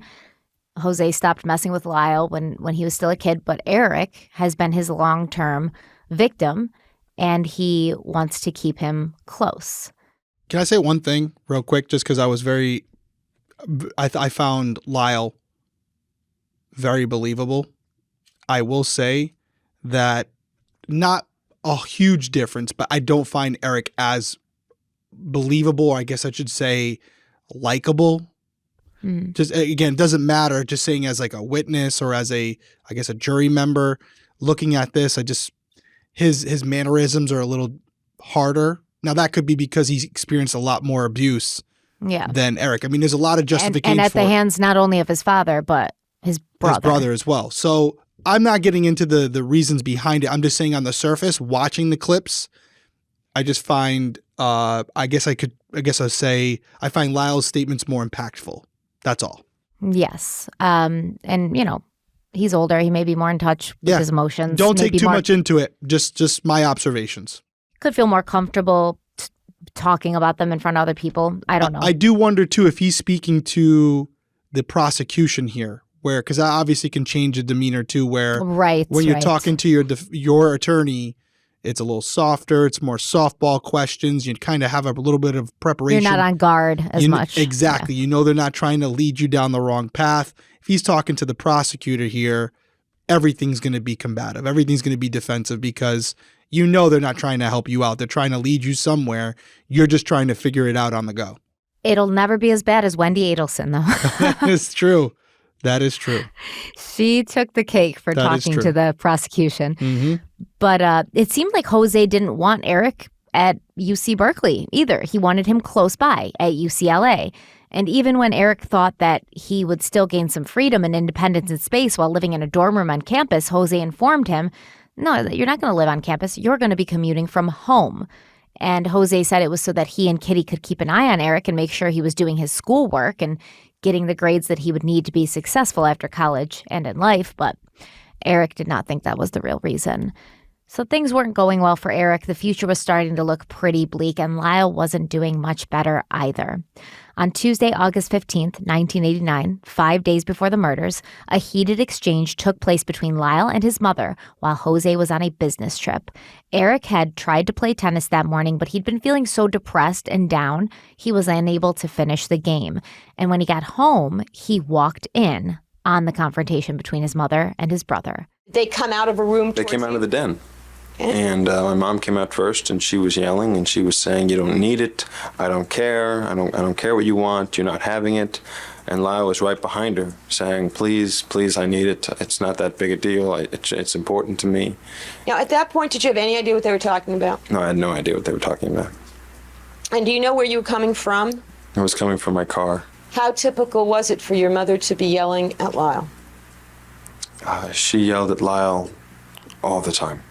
Did she yell at you all the time? Not as much as she yelled at Lyle. And on this particular occasion, on this Tuesday, did she appear to be angry? Yeah, she was really angry. And was that an unusual condition for her in relation to when she was dealing with Lyle? No, she was usually very angry when she was dealing with Lyle, but she was really angry a lot that summer. What happens after you hear this exchange between your mother and Lyle? He was just saying, "I need it," and she just took a hold of his hair and just ripped it off. What did you think at that point? I didn't know what to think. I couldn't believe it. I didn't understand at first, and then it hit me, and then I realized, and I... What didn't you understand? What hit you? What'd you realize? Well, she just pulled off his hair, and I knew he had something done to his hair, but I didn't know what, and within a moment I realized that it was a hairpiece, but I just couldn't believe it. At first, what did you think it was? I thought it was his hair. That she was ripping off his scalp, basically. Yes. I'll tell you what, that's crazy because, I mean, at this point, they're 17 years old, around that age, right? And so Erik would have been 18 because this is just right before the murders. And Lyle would have been 20, 21. So, he had that hairpiece since around, am I wrong in saying 14 years old? Was it, I feel like I think he started losing his hair around 14. Or like thinning around 13, 14. And then a few years later, he got it. So let's just, for the sake of this, say he had the hairpiece for 2 or 3 years before this. It's probably longer than that. But let's just say for the sake of this conversation, 2 or 3 years. That just shows you the dynamic in that house. That his own brother didn't even know he had a hairpiece. Like, they clearly weren't spending that much time together and they weren't that close. And to not have that be something that everyone in the house knew about, including his brother, is just an odd circumstance. Now, maybe people in the comments will disagree with me, but I think it was just like embarrassment. Lyle was very, very embarrassed about it. And it seemed that, you know, like Kitty and Jose, super obsessed with their image, that is going to pass down to their kids in a way where they're not going to want to reveal any signs of vulnerability, any signs of weaknesses, not even to their own family members. And I actually understand that. Yeah. His own brother didn't know that he had a hairpiece? I don't think it's odd at all. Wow. I mean, there's things that I would never say that I knew about my brother and my sisters, and they know about me that I wouldn't want the public to know. But it was kind of hard to avoid in the house because there's maintenance with those hair pieces and stuff too, right? Like, because you still have like stubble and stuff growing underneath it. So you have to take it off. You have to reshave the area. You have to do all these things. So he must have been doing all of that behind closed doors. And yeah, I guess Erik was. But again, just shows that they weren't that close. You know, he didn't even feel comfortable sharing it with his own brother. They were very close as two people who don't understand what intimacy can be. Yeah, I guess. I didn't even know he had a hair. I mean, I feel like that's something that would come up. He's like, I just thought she just ripped the hair off his head. Yeah, I mean. That would be shocking. I think it's right? It's just an important piece, I think, because it really, to me, sheds a light on the relationship between Erik and Lyle, the relationship in the house where there was like this huge secret. Not a big secret. I mean, a lot of people have hairpieces, but a secret that you would think everyone in the house would know. And then here's Erik thinking, my mom just ripped off my brother's hair before realizing, oh no, it's a hairpiece. Like that's a revelation to me. I thought he would be in on what was going on in the house. I think that this whole family kept secrets from each other. Everything was a secret. Yeah. That's what I'm saying. The dynamic is not something I would expect in a family household. I think most of us have experienced, even if your family members don't get along. It's just something where what happens is if you have those skeletons, your family members, when you argue with them, they'll be the ones to throw the stone, you know, like, oh, you did this or you did that. But the fact that he didn't even know about it just shows that there was secrets within secrets in that house. Some of them more serious than others, but there was just a lot of things that were being kept close to the vest by everyone. And this got to be exhausting to not even keep these things from the outside world, but even when you're home with the people you should be close to, you can't be yourself. Walking on eggshells under your own roof, that's tough. Yeah. Like, think about it, right? If you're right, to not even feel comfortable enough in your own home, that secret, you know, it's enough of a secret to keep when you're out in public, but to also have to hide it from people that are your own blood, that's stressful.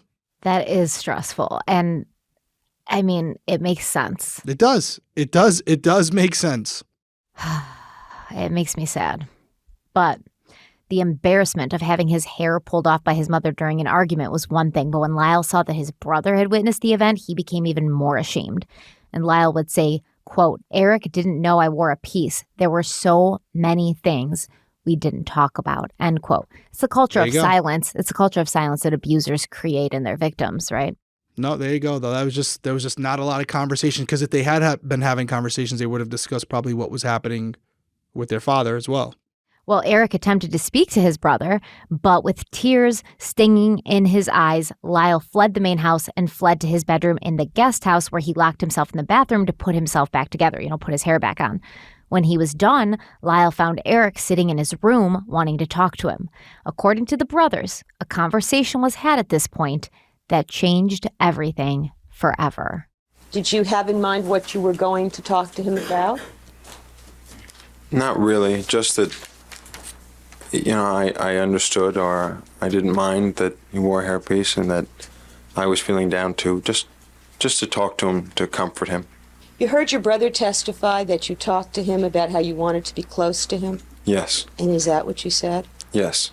Did the conversation then evolve into talking about something else? Yes. And where did it evolve to? What else did you talk about? I was telling him that that things in the family didn't seem to be going so well, and there seemed to be a lot of secrets, and that people seemed to be getting apart, and that I didn't want that to happen between Lyle and I. I remember asking him if he remembered a conversation that he had with Dad when he was a lot younger, when I was 11. And did he respond?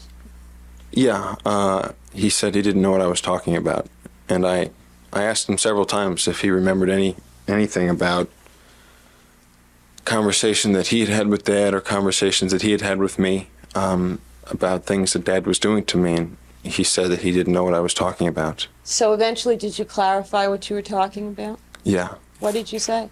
I told him that things between Dad and I were still happening, and that and he kept asking what I was talking about. So And did you tell him what you were talking about? finally I told him Okay. that they were just sexual things. Sexual things? Yes. Now, why did you tell him that? Why did you bring that up? Because I was feeling really, really depressed and really down, and I didn't know what to do at the time. So I figured I'd tell Lyle, and maybe he could help me. You heard him testify, you heard your brother Lyle testify that when you told him that sexual things were still going on with you and Dad, that he was very nasty towards you. Yeah, he was very angry. And who did he appear to be angry at? He was angry at me. He was asking me why I never told him. He was asking me why I never did anything. He asked me if I enjoyed it, if I liked it, if I ever fought back. He just didn't understand. He was asking all these questions that were really surprising me. And apart from surprising you, how did these angry questions make you feel? They hurt me, and I was denying it when I was saying, no, of course not, no, of course not. And I was just trying to make him understand. And at some point, did it appear that he did understand? Yes, he sort of changed his tone. I could tell he was now just trying to understand where I was coming from. He was asking me who knew. He asked me if Mom knew. Okay, and what did you say when he asked you if Mom knew? Oh, I told him, of course Mom didn't know. That if she would have known, she didn't know. And is that how you felt at that time, that your mother did not know? Yes. He started talking about how it was not going to happen again, and he started to get really, really angry. And he was really upset and saying that it wasn't going to happen again. And I was saying, I didn't know. Dad said it was going to keep happening, and I was really worried about it going on when he went away. And he said, I don't have anything to worry about, that it's not going to happen again. And did he tell you anything else that was going to change besides that this wasn't going to happen? Yes. What else did he say was going to change? He said that I was going to go to Princeton with him. He said that if I couldn't get into Princeton, that I was just going to live with him over there. And did he tell you how these changes were going to come about? Yes. And what did he say? He said he was going to talk to Dad. Talk to Dad about what? About the stuff that had happening between Dad and I. He said it was going to stop, and that I shouldn't worry about it because it was going to end, and he was going to make sure of it. And did he seem confident when he said these things? Yeah, he seemed really optimistic, too optimistic. Did you feel as optimistic as he seemed? No, I was trying to tell him, Dad's going to be a little bit more upset than you think. Dad's not going to be too happy about you telling him this information. And he said, no, don't worry about it. It'll be okay. It'll be fine. And I was just trying to warn him, but not too much. What do you mean you weren't trying to warn him too much?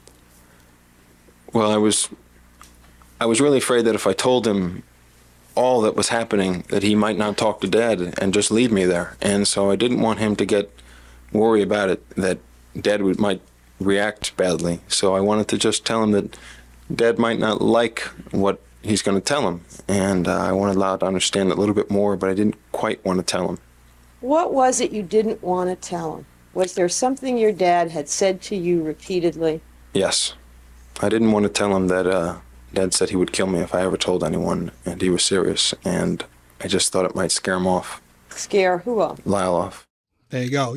And by the way, this goes back to my previous clip, because for people, including myself, who are going to say this was a collaborative effort, these two guys were close, They talked all the time. They planned this all out. We just got done an incident talking about a situation where Erik didn't even know Lyle had a hairpiece. So, yeah, they were close in some ways, but clearly not close in others. So when you have two individuals that, in my opinion, weren't that close, both corroborating a threat that Jose Sr. told to both of them at different times, it shows an MO for this person, this offender, that this was his way. He would do what he would do, and then he would intimidate his victim by threatening to kill them if they told anyone. Now, I know there are still people who could say, yeah, they could have compared notes beforehand before they killed him and came up with this. Yeah, it's possible. I got to concede that. But I do think the hairpiece story, on the surface, you may say, that's insignificant. Why is this in here? It's obviously terrible that Kitty did this, but why are you, Stephanie, Derek, why are you talking about this? I think it's important now after you playing it because I think it shows that they weren't that close, which I think is significant when we're thinking about premeditation. These two really didn't trust each other that much. Look at this conversation that's happening 5 days before the murder. They're still not being completely transparent with each other. I also think it was like this little like crack in Pandora's box, where they finally like kind of saw each other, and it was like, oh, it was like the cracks of the foundation, the cracks of the mask that the Menendez family wore starting to sort of spider out. And they looked at each other and they were like, okay, we can't keep up this charade anymore. It kind of was like the straw that broke the camel's back. Yeah. It put Lyle in an extremely vulnerable position where Erik felt, okay, I can share something vulnerable for me now. Yep, I agree. It's probably a defining moment in their relationship. Maybe one of the first of its kind where they talked this openly. And I see what Erik was saying at the end there, where I don't know if the lawyer was getting it or maybe she just wanted him to explain it more, but he was trying to warn him as like a good brother, like, I don't want to see you get hurt or killed, but also didn't want to scare him off because he really wanted him to talk to his dad because he didn't want it to happen anymore. So he was trying to be honest enough where he didn't have some feeling of like regret after if something happened between his dad and his older brother, but also he didn't want to say too much and have Lyle say, oh, now I'm not going to talk to him, I'm scared. To have Lyle say like, well, yeah, you're on your own. I'm over here in Princeton, man. Yeah, you're on your own. So he wanted wish I could do more. Yeah, he wanted to feel like, hey, I gave him enough warning. I feel confident with that. I'm comfortable with it, but not too much to scare him off. I totally get it. He didn't want the person who could potentially come between him and his father to get hurt, but he also didn't want him to leave and not try. Yep. To free Erik from it. So yeah. I know we make light of it a little bit, but isn't it funny how a hairpiece did so much? Like, it's such a vulnerable thing that's what potentially opened up Erik to say, hey, I know something about you. I want to tell you something about me now. A hairpiece. Like, it sounds stupid. I'm not saying it to be comical. Like, that could, like you had said, be what allowed Erik to open up to him. I think it was. I think it was. Yeah, I think you might be onto something there. Yeah. And I think we've all had moments like this with somebody, and yeah, it's a bonding moment. It's a bonding moment, and it's like this almost trauma dump. Yeah. Yeah. Like you've been waiting for so long, and it's been a weight you carried, and now you can release it a little bit. So the next day, on August 16th, Erik and Lyle had lunch together at the Olive Garden. They talked more about their plans for the future, to live together, to get away from Jose and Kitty. But once again, Erik told Lyle, don't be too hopeful, because he genuinely didn't believe that he would be allowed to get away. By Thursday, August 17th, Jose was scheduled to arrive home from his business trip, and Erik was feeling positive about Lyle's optimism. He was sort of letting it, make him feel like there was a chance. And that day, Erik and his coach, Mark, were playing tennis in the backyard. And then afterwards, Erik left the house.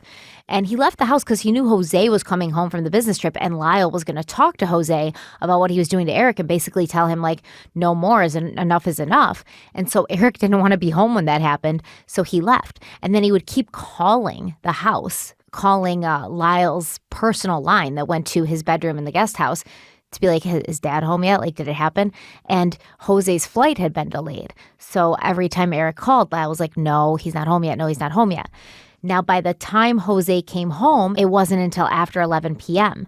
At that point, Lyle claims that he took his father into the library, and he was nervous to bring this topic up with Jose, but he had made notes and he'd written a script prior, so he felt somewhat ready. Lyle testified that he told his father that he knew everything about what was going on with Erik, and it needed to stop immediately or they would be leaving the house that night. Lyle said that at first Jose was calm and quiet, and he asked Lyle, he was like, "Are you finished now?" And Lyle was like, "Yeah." And then all of a sudden, Jose exploded into rage, and he told Lyle, like, "Shut your mouth, don't ruin your life, go to Princeton in the fall, forget that we ever had this conversation." In turn, Lyle yelled back at his father, telling Jose that he was sick and that Lyle was going to tell everyone about him, even their family, even the police. Lyle claims that Jose became calm again. And he was sort of like, "Oh, is that what you're going to do? Is that what you're going to do?" Kind of like, remember in the first episode of this series, we talked about Jose's brother-in-law. I think his name was Carl's Baralt. And he said that Jose had this way of speaking to people where he would be very calm and then he would get you all agitated and then he'd be like, "Look at you, you're pathetic. You can't even control yourself." So that's kind of the tactic that Jose is using right now. And he gets real quiet again. He's like, "Oh, that's what you're going to do?" And Lyle was like, "Oh, no, I mean, I'm not going to tell anyone if it stops." And he said his father responded, "Yes, you will." Jose told Lyle, "I know you're going to tell people whether it stops or whether it doesn't." Basically saying, like, "You're a liability to me now." So Erik returns home. He goes into his bedroom and he's in there getting ready for bed. And then all of a sudden he hears pounding on his door and it's his father. He's banging on the door. He's demanding to be let in. And obviously Erik's terrified. He started yelling at me. He was saying that he had told me never to tell Lyle and that he had warned me not to do that, and now he said that Lyle was going to tell everyone and that it was my fault, and now Lyle was going to tell everyone and he was not going to let that happen. He was not going to let what happen? He said he wasn't going to let Lyle tell. Well, he didn't say he wasn't going to let Lyle anyone. He just said he wasn't going to let that happen. Lyle telling anyone. Well, he had told me never, ever to tell anyone. And did he ever tell you what the consequence would be of telling anyone? He would kill me. Oh, yeah, he was angry. He was more angry than I had ever seen him. He was angry. And what did he do after he made these statements to you? Well, I started saying, "No, he's not going to tell anyone, I promise," and he just told me to shut up and just rushed toward me. And did he come in physical contact with you? Yeah, he grabbed me as I was trying to get over the desk. Yeah, I was trying to jump over the desk because I just wanted to get away from him at that point. And he somehow stopped you from jumping over the desk and did what? Well, he grabbed me and threw me on the bed. He was grabbing toward me, and I was able to just fling my body away and run out the door. So you got away from him? Yeah. What was your mother doing in the den? She was sitting on the couch watching TV. She just looked over at me. And what condition were you in when you got into the den? Do you know? I was crying. And did she say anything to you? Did she make any comment to you? Yeah, she said, "What's the matter with you?" And what did you respond to her when she said that? Yeah, I said, "No, nothing. You won't understand." You said? I said, "No, nothing. You won't understand."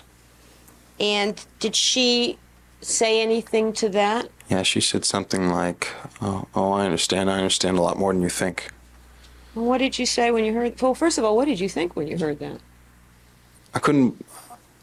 I thought that she was saying that she knew what was happening between Dad and I, but I couldn't. I thought I had it wrong, and so I said, "What do you mean? What do you mean you understand? What do you understand?" And I couldn't understand. And what did she say? Well, she said, "Oh, I know. I've always known. You think I'm stupid?" She was real snide. I think she was I think she had been drinking and was real. Sarcastic? Yeah. I didn't know what to say. I just said, "I hate you." I couldn't believe it. I couldn't believe what she was saying. All you said was, "I hate you." I said, "I hate you." And what did you do? I ran out the back door. And what did your mother do? She immediately got up and started chasing me outside. Was she saying anything? Yeah, she was saying, "Get back here, you bastard! Don't ever say that to me. How dare you say that to me?" Now, what was she referring to? Did you know what to your saying, "I hate you"? Is that what she was referring to? Yeah, that's what she was angry at. She was angry at this point. Yeah, well, she was. I don't understand the mood she was in before I even got to the room. She was in a mood that she had been in a lot, but she was angry at that point. So was this phrase, "I hate you," was this something that you heard over the course of your life? Yes. Had you ever said it to your mother before? No.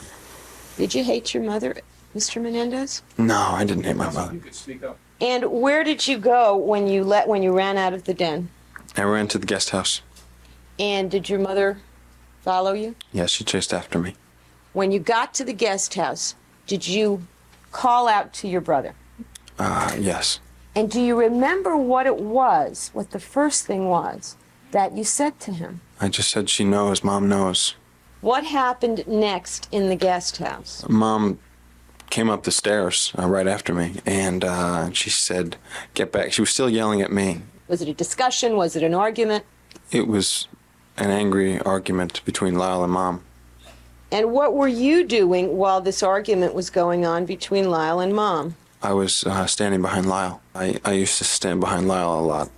That's pretty much my fixed position. Okay, so we're going to go to our last break quick, and then we're going to talk about this. So today I want to tell you that nothing annoys me more than cheaply made blinds. And I guess that's not true. It's an exaggeration, but it's just because I was dealing with a situation within these last couple of days where I was hanging these cool lights and the blinds on my windows kept falling down and like cracking. And I was getting very, very frustrated. And so I just tore them down and I was like, I'm going to get new blinds and I know exactly where I'm going to go. I'm going to go to 3-Day Blinds because we featured them as a sponsor a few months ago. And I remember going to their website and just being addicted by all the options that they had. And the options that they have are all personalized, which is right up my alley. Because it's 2024. Why aren't my blinds smart and automated like the rest of my home? There is a better way to buy blinds and window treatments, and it's called 3-Day Blinds. They are the leading manufacturer of custom window treatments in the U.S., and right now they're running a buy one, get one 50% off deal. You can shop for almost anything at home. Why not shop for blinds at home too? 3-Day Blinds has local, professionally trained design consultants who have an average of 10 plus years of experience that provide expert guidance on the right blinds for you in the comfort of your home. Just set up an appointment and you'll get a free, no obligation quote the same day. And I will be doing this tomorrow because I want some automated sunlight blocking blinds in my room immediately. And if you're not very handy, because I'm not, the expert team at 3-Day Blinds handles all the heavy lifting. They design, measure, and install so you can just sit back, relax, and leave it to the professionals. Or if you're me, sit in my office and work while they put my blinds in. No matter your unique needs, from motorization to home automation to room darkening or child safety, with 3-Day Blinds, you can choose from thousands of options that fit any budget or style with actual samples, so you won't be guessing what your blinds are going to look like. And 3-Day Blinds is not some new company that just popped up out of nowhere. They've been in business for over 45 years, and you may not hear it in the name, but they make an incredibly high-quality product. That's why they are the highest-rated blinds company on Trustpilot at 4.7 out of 5 stars. So, I've talked enough. I'm going to go to 3-Day Blinds website right now while Derek tells you how you can check them out for yourself and take advantage of this amazing buy one, get one 50% off deal. Yep, and you can too. Right now, you can get 3-Day Blinds buy one, get one 50% off deal on custom blinds, shades, shutters, and drapery. For a free, no charge, no obligation consultation, just head to 3dayblinds.com/Crime Weekly. That's buy one, get one 50% off when you head over to 3dayblinds.com/Crime Weekly. One last time, that's the number 3DAY blinds.com/Crime Weekly. Do you remember when you were growing up and cereal was one of the best parts of being a kid? You know, waking up, your parents were sleeping in probably. You were all alone. All you could make was cereal, but that was fine because you just poured that cereal into a big mixing bowl. No milk needed. Sat in front of the TV, ate it up. It was the best. Before I had to watch out for sugar and empty carbs. But Magic Spoon has the amazing flavors you love, but it's high in protein and less sugar. And if you're looking to try the different flavors that Magic Spoon has to offer, you should try their variety pack, which has cocoa, fruity, frosted, and peanut butter. And spoiler alert, peanut butter is my favorite. It's really good. This variety pack has 0 grams of sugar, 13 to 14 grams of protein, and 4 to 5 grams of net carbs, and only 140 calories a serving. Very high protein, 0 grams of sugar, keto-friendly, gluten-free, grain-free, and soy-free. And I think that's a pretty good combination, especially if you're counting calories or, counting points and you want to make sure you're not eating too much sugar and you want to make sure you're getting a lot of protein in. Magic Spoon is the cereal for you. And Derek's going to tell you how you can try it out for yourself. That's right. Go to magicspoon.com/crimeweekly to grab your variety pack and try it today. And be sure to use our promo code crimeweekly at checkout to save $5 on your order. And Magic Spoon is so confident in their product, it's backed by a 100% happiness guarantee. So if you don't like it for any reason, they'll refund your money, no questions asked. So remember to start your day off right with a delicious bowl of high-protein cereal at magicspoon.com/crimeweekly and use our promo code crimeweekly to save yourself $5. Thank you to Magic Spoon for sponsoring this week's episode. Let's get back into it.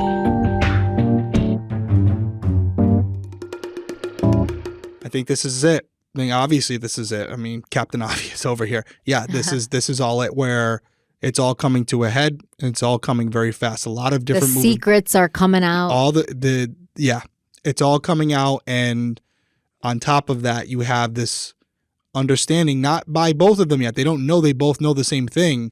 But you have to remember that Lyle was threatened that if this ever got out, he would kill him. And he just had his father look him in the face and say, no, you will. You'll still tell people. And he remembers what his father told him initially when he said he'd kill him. And then on top of that, Lyle knows what now that his dad knows he knows, and he knows Erik knows. Now, when his dad goes and talks to Erik, he tells Erik the same thing. Now he's going to tell people, I can't let that happen. All these stories are starting to align. And then, I didn't expect this to happen, but obviously based on where we are today, it's not surprising. I was always wondering how Kitty got into this equation, because to me, it seemed like a triangle between Erik, Lyle, and Jose, and Kitty was kind of staying out of it. But I think where she got dragged in is this moment here where maybe it was misinterpreted wrong. Maybe it's not being relayed correctly to us. But the way that, and this is why I think it was important what you said earlier, we don't know Kitty's side of the story, but based on what Erik is telling us, he has this conversation where to him, he interprets it as Kitty knew. Kitty knew the whole time right what Jose Sr. was doing to Lyle and Erik. And that to him in that moment where he's like, well, I hate you too then, in that moment, even though he retract that after in this trial, in the testimony here, but in that moment he felt like they're all in on it. They're all in on it, and they're doing it to both of us. And I'm gonna say how I feel about this narrative in a little bit, but okay. When we give our final thoughts at the end of the video. Yeah. So Lyle Menendez would later testify that it was not just his father who sexually abused him, but his mother, Kitty, as well. He said that until he was 13 years old, his mother would wash his body everywhere, and she would invite him into bed with her and instruct him to touch her everywhere. Lyle said that initially he took the actions as love, and it made him feel good in the way that he clearly saw Kitty was enjoying it. Ugh. When he had been young, Kitty would show Lyle pictures of herself in a bathing suit and lingerie. Some of these photos were shown in court, so we know they exist. Kitty in some black lacy lingerie. And when Lyle was 11, Kitty would walk around topless and sometimes just wearing a robe open with nothing underneath. And she would sometimes ask him how he thought she looked. When Lyle stopped sleeping in bed with Kitty at the age of 13, she became very angry, and he said she harassed him. He said, quote, "We had arguments and problems over that for a long time, really my whole life," end quote. And that makes sense because Erik said, Kitty would scream at Lyle far more than she would scream at him. And it's almost like Kitty treated Lyle as a romantic partner who had rejected her with like bitterness and resentment in the aftermath of it. Now, aside from this, Lyle detailed more bizarre and frequent emotional and physical abuse at the hands of his mother. When he would go away to summer camp and feel homesick, Lyle would call his mother collect, but she would never accept the charges. He said that he would often see Kitty on the floor of their home, arranging cards, marbles, and rubber bands, and sometimes she would play with the dirt and stare straight ahead blankly. When his ferret died, Kitty had it stuffed and mounted on a log, which she placed above the television so that she could, quote, always see it. When she was mad at Lyle, Kitty would throw his favorite toys and stuffed animals out of the window. Lyle said that Kitty was often violent. She would beat him, kick him, and drag him into his room by his hair. She even once chased him around the house holding a kitchen knife. When Lyle was older and he started dating, no woman he brought home was ever good enough. Kitty told her son that his girlfriends were whores, bimbos, and gold diggers. And when he dated a model briefly in 1989, Kitty insisted that this woman was infected with HIV, and she refused to let Lyle eat off the family dishes in the dining room with the rest of the family. He was relegated to the den with paper plates to eat alone because of who he was dating, which is bananas. He was dating a model at 17, 18, or was this? No, it was 1989. He was like 20. 20? Yeah. Okay. It's, he's got money and he's like at Princeton, so makes sense. Okay. He also was like driving around a new Porsche and stuff, Right. Right. All right. That makes sense. So, yeah, I mean, but on the surface, that whole story is obviously troubling. This is actually very common. What's common?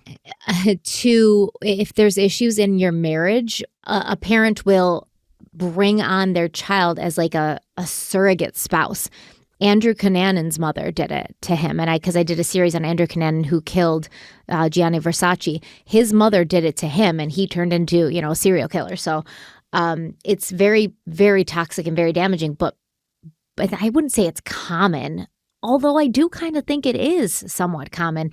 It does happen. The parent who feels rejected by her spouse will project her feelings of love and her need for companionship and intimacy and physical touch onto her child. And, it makes sense, actually. And it makes sense why she would be almost like jealous of the women he dated, because the way that she's speaking about Lyle's girlfriends isn't the way a mother would speak about her son's girlfriends, but it's kind of the way like an ex-girlfriend would refer to her ex-boyfriend's new partners. Did Erik ever say that he was also sexually assaulted, molested by his mother? No. Well, it looked like Jose picked on Erik. Like Jose treated Lyle better than he treated Erik. We kind of put him in the golden boy position, but abused Erik sexually for longer. And Kitty treated Lyle.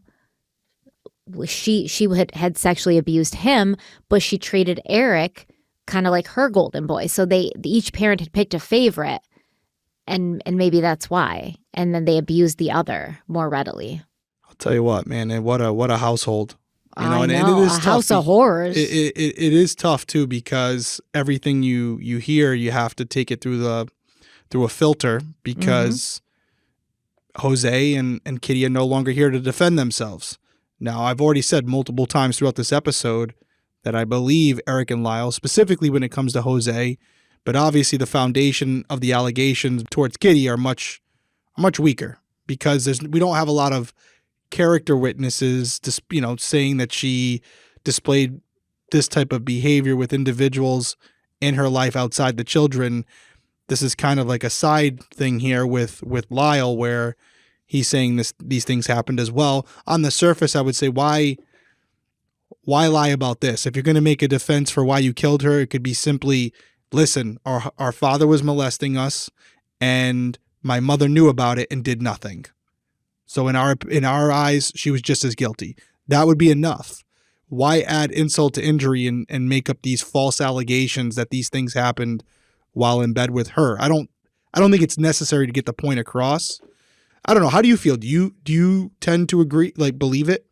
About Kitty? Yeah, about Kitty. Jose, I think we're on the same page. And I feel like on the surface, I do believe him about Kitty as well. I don't know. How do you feel about it? I believe it. Okay. Yeah, I think I do too. I just feel like it's unnecessary to lie about at this point. Yeah, I definitely think that. Why would you? Especially if she was like innocent and just collateral damage, just like they killed her because she was there and they really loved her. Why would they make up all these things about her in the aftermath? Yeah. Because just saying that she ignored the abuse, like you said, that would be enough to show that they were. Yeah, we killed her too because she was in on it. She was allowing it to happen. She did nothing. You don't have to, I guess, disrespect her after death by saying she did something she didn't do. I don't know.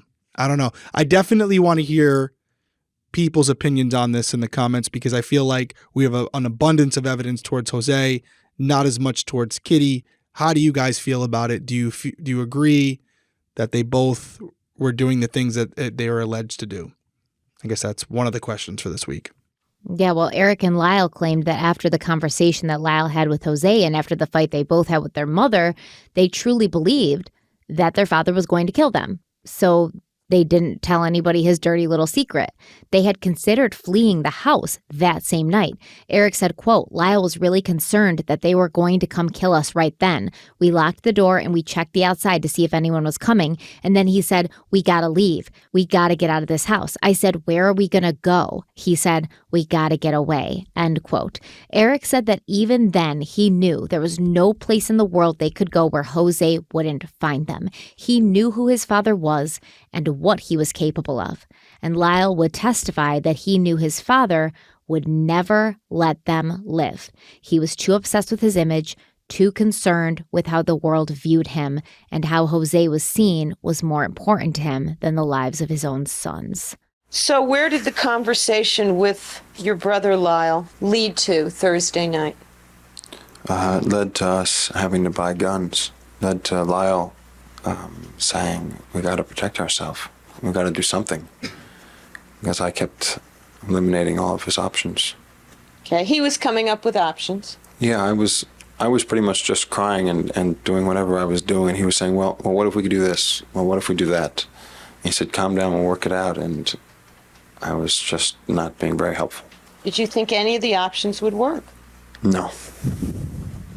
So a decision was made to try to protect yourselves yourself. Is that it? On that night, on Thursday night, when you were talking to your brother about what might happen, you were talking about the fact that Dad would kill you. Is that right? Yes. Did you think your mother would stop him? Oh, I thought my mom would do it with him. There wasn't no one and the other. Why did you think your mother would do it with him? Because that's who my mom was. They were very much of a team. Besides the fact that my mom hated us, they were a team. Were you so sure that your mother hated you before Thursday night as you were after? After, I definitely knew. I mean, for her to have known all those years, I knew she must have hated me, but I thought it before as well. So I see the angle now because I've been going back and forth as far as they could have probably come up with a better story as to why they shot their parents, something more elaborate where it was in the moment, they had no choice. Something happened where Jose was about to kill them, so they killed him. Kitty tried to stop him or whatever. But it seems like this was we're going to get him before he gets us type thing, because if we choose not to get him, he's going to get us eventually. So we have to do this, even though we would prefer not to. So I see the angle, and I don't know I have a lot going through my mind. You obviously have had a chance to digest all of this. You wrote the script. What do you make of all of it? So I 100% believe that everything they say that happened as far as the abuse throughout the childhood and even into Erik's, high school years and right up until the time of the murders, that was still happening. Now, do I think that they felt there was no other choice? Do I feel that they thought they would be trapped forever and never get out from under Jose's thumb? Yeah, I do believe they felt that. But also, I kind of feel like they maybe sort of exaggerated that part of it, because you could leave, right? Like, yeah, Jose might track them down, but if you leave, you start a new life someplace else. What's he going to do to you? Really? What's he going to do to you? You're adults. You could just call the police and say he's harassing you. I think that they didn't want to go out and start new lives because neither one of them had any idea how to make a living on their own. I think they were so used to being dependent emotionally, physically, financially on their parents, which was by design. That's what abusers do. They make you dependent on them. It's just another steel tie to keep you close to them. If you need them, then you're less likely to leave. But in Erik and Lyle's mind, they're like, man, our dad made a lot of money. And that's technically going to be coming to us. And are we willing to walk away from millions of dollars to start new lives when we could just start new lives with millions of dollars away from our abusers? So I believe the abuse happened and it's horrendous. And I believe that there was anger there. The way that Jose and Kitty were killed shows that there was anger there. This wasn't for money. This wasn't some like, oh, we just want to, get the money, because 2 bullets to the head would have been done. And we're going to talk about how Jose and Kitty were killed and how brutal it was next time. But the way that they were killed showed a lot of anger. And that doesn't come just from wanting somebody's money. So I think that they definitely were angry. They definitely were abused. But was it their only choice? No. It was their only choice if they wanted to have their own lives that were financially comfortable. Yeah, so I will start by saying this. We're in part 3 here. We're finishing part 3. And I usually come into these cases completely cold, not knowing anything about it. So I'm going through it with you guys just right in the middle until we really start to develop the story together.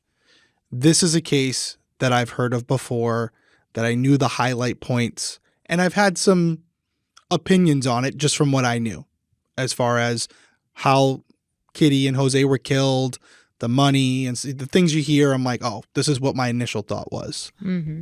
I will tell you this. I don't know where I'm going to end up, but if I'm being honest with you guys, initially coming into the series, I said to myself, and I think I kind of conveyed this in the first episode, I felt like there was probably some truth to what they were saying, but it was more being used as a defense because they really, at the core, wanted the money. Right now, I'm definitely more towards the middle. I think they felt like the money was their consolation prize for lives destroyed. Right. Like they took the first, 18, 20 years of our lives and made our lives their own. And now we deserve this. We're entitled to this so that we have the opportunity to make our lives whatever we want. They owe us this. And while they breathe air, we will never get it. And that's why I'm in the middle right now, because I want to hear all the specifics. I also want to hear about, was there consciousness of guilt after the fact? What was the behavior after these things took place? I want to know it all before obviously we come to any conclusion on our opinions. But something you said and just a few moments ago is where my head's at. And that's this. When they're going over the different options, there are some options available other than this. This is the extreme. Okay. There are some other options available. They may not be as pleasant, or they may not involve living the lifestyle that they're currently living. As you pointed out, Lyle's dating a model, driving a Porsche, living in the guest house. They're doing very well for themselves financially, right? I'm not saying what they're going through on a day-to-day basis, but financially, Princeton, all these things, they got everything they need, right?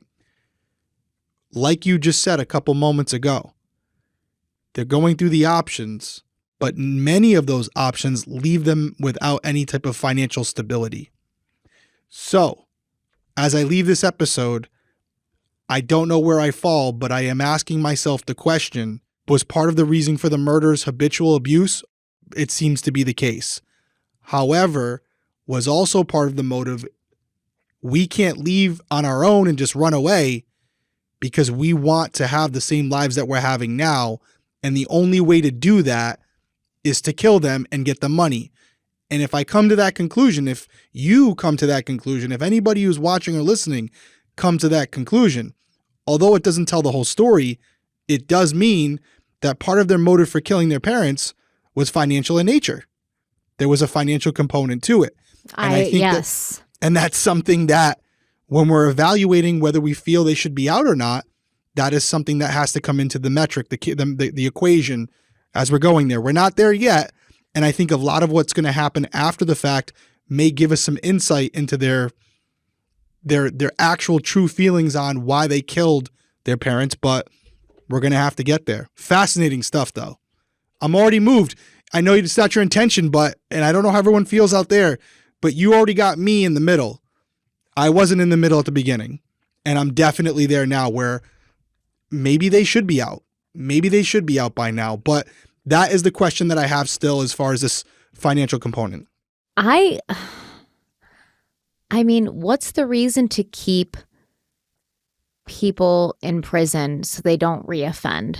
You know, they do their time, they pay the price, but mainly if you're keeping them in there for life, it's so that they don't reoffend, right? Because we know very well, and a lot of people are going to be like, no, that's not why. Like for me, I'm generally of the belief that if you take a life, you should pay for that with your own life.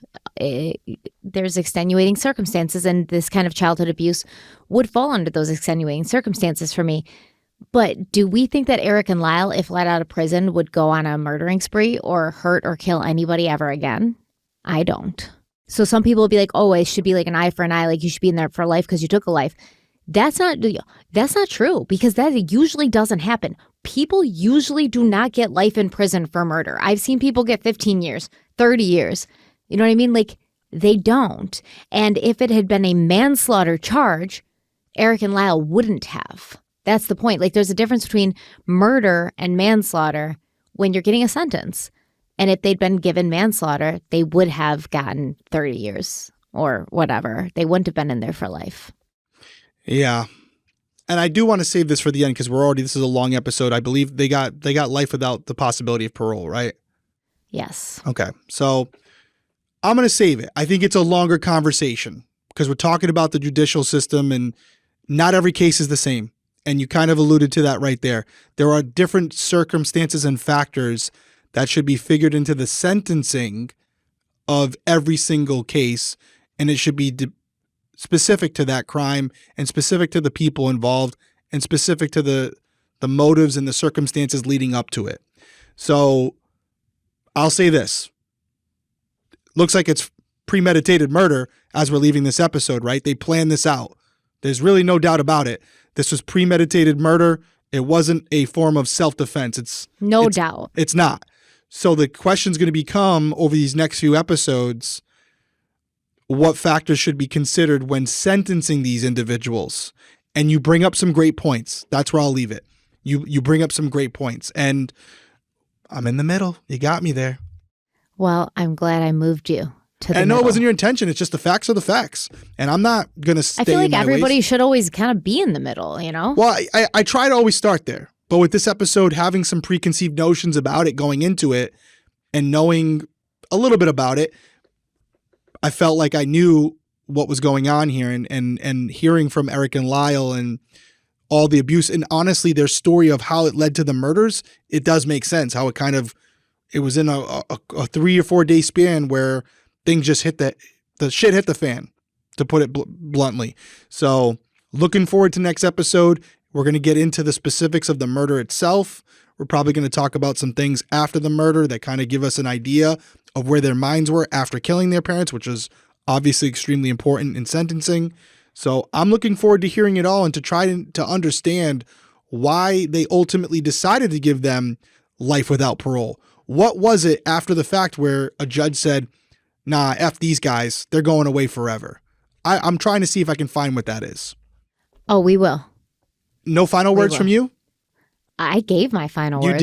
You did. I You did it. Guys, go check out criminalcoffeeco.com if you want to check out the stealth roast with our girl Helen on the cover there. We'd love for you to try it. Let us know what you think. Everyone have a safe night. We'll see you next week. And every time you buy a bag of stealth roast, Shannon gets her wings. Shannon gets her wings. Okay. On that note, as Shannon's laughing as she's editing this right now, we will see you guys next week. Take care. Bye.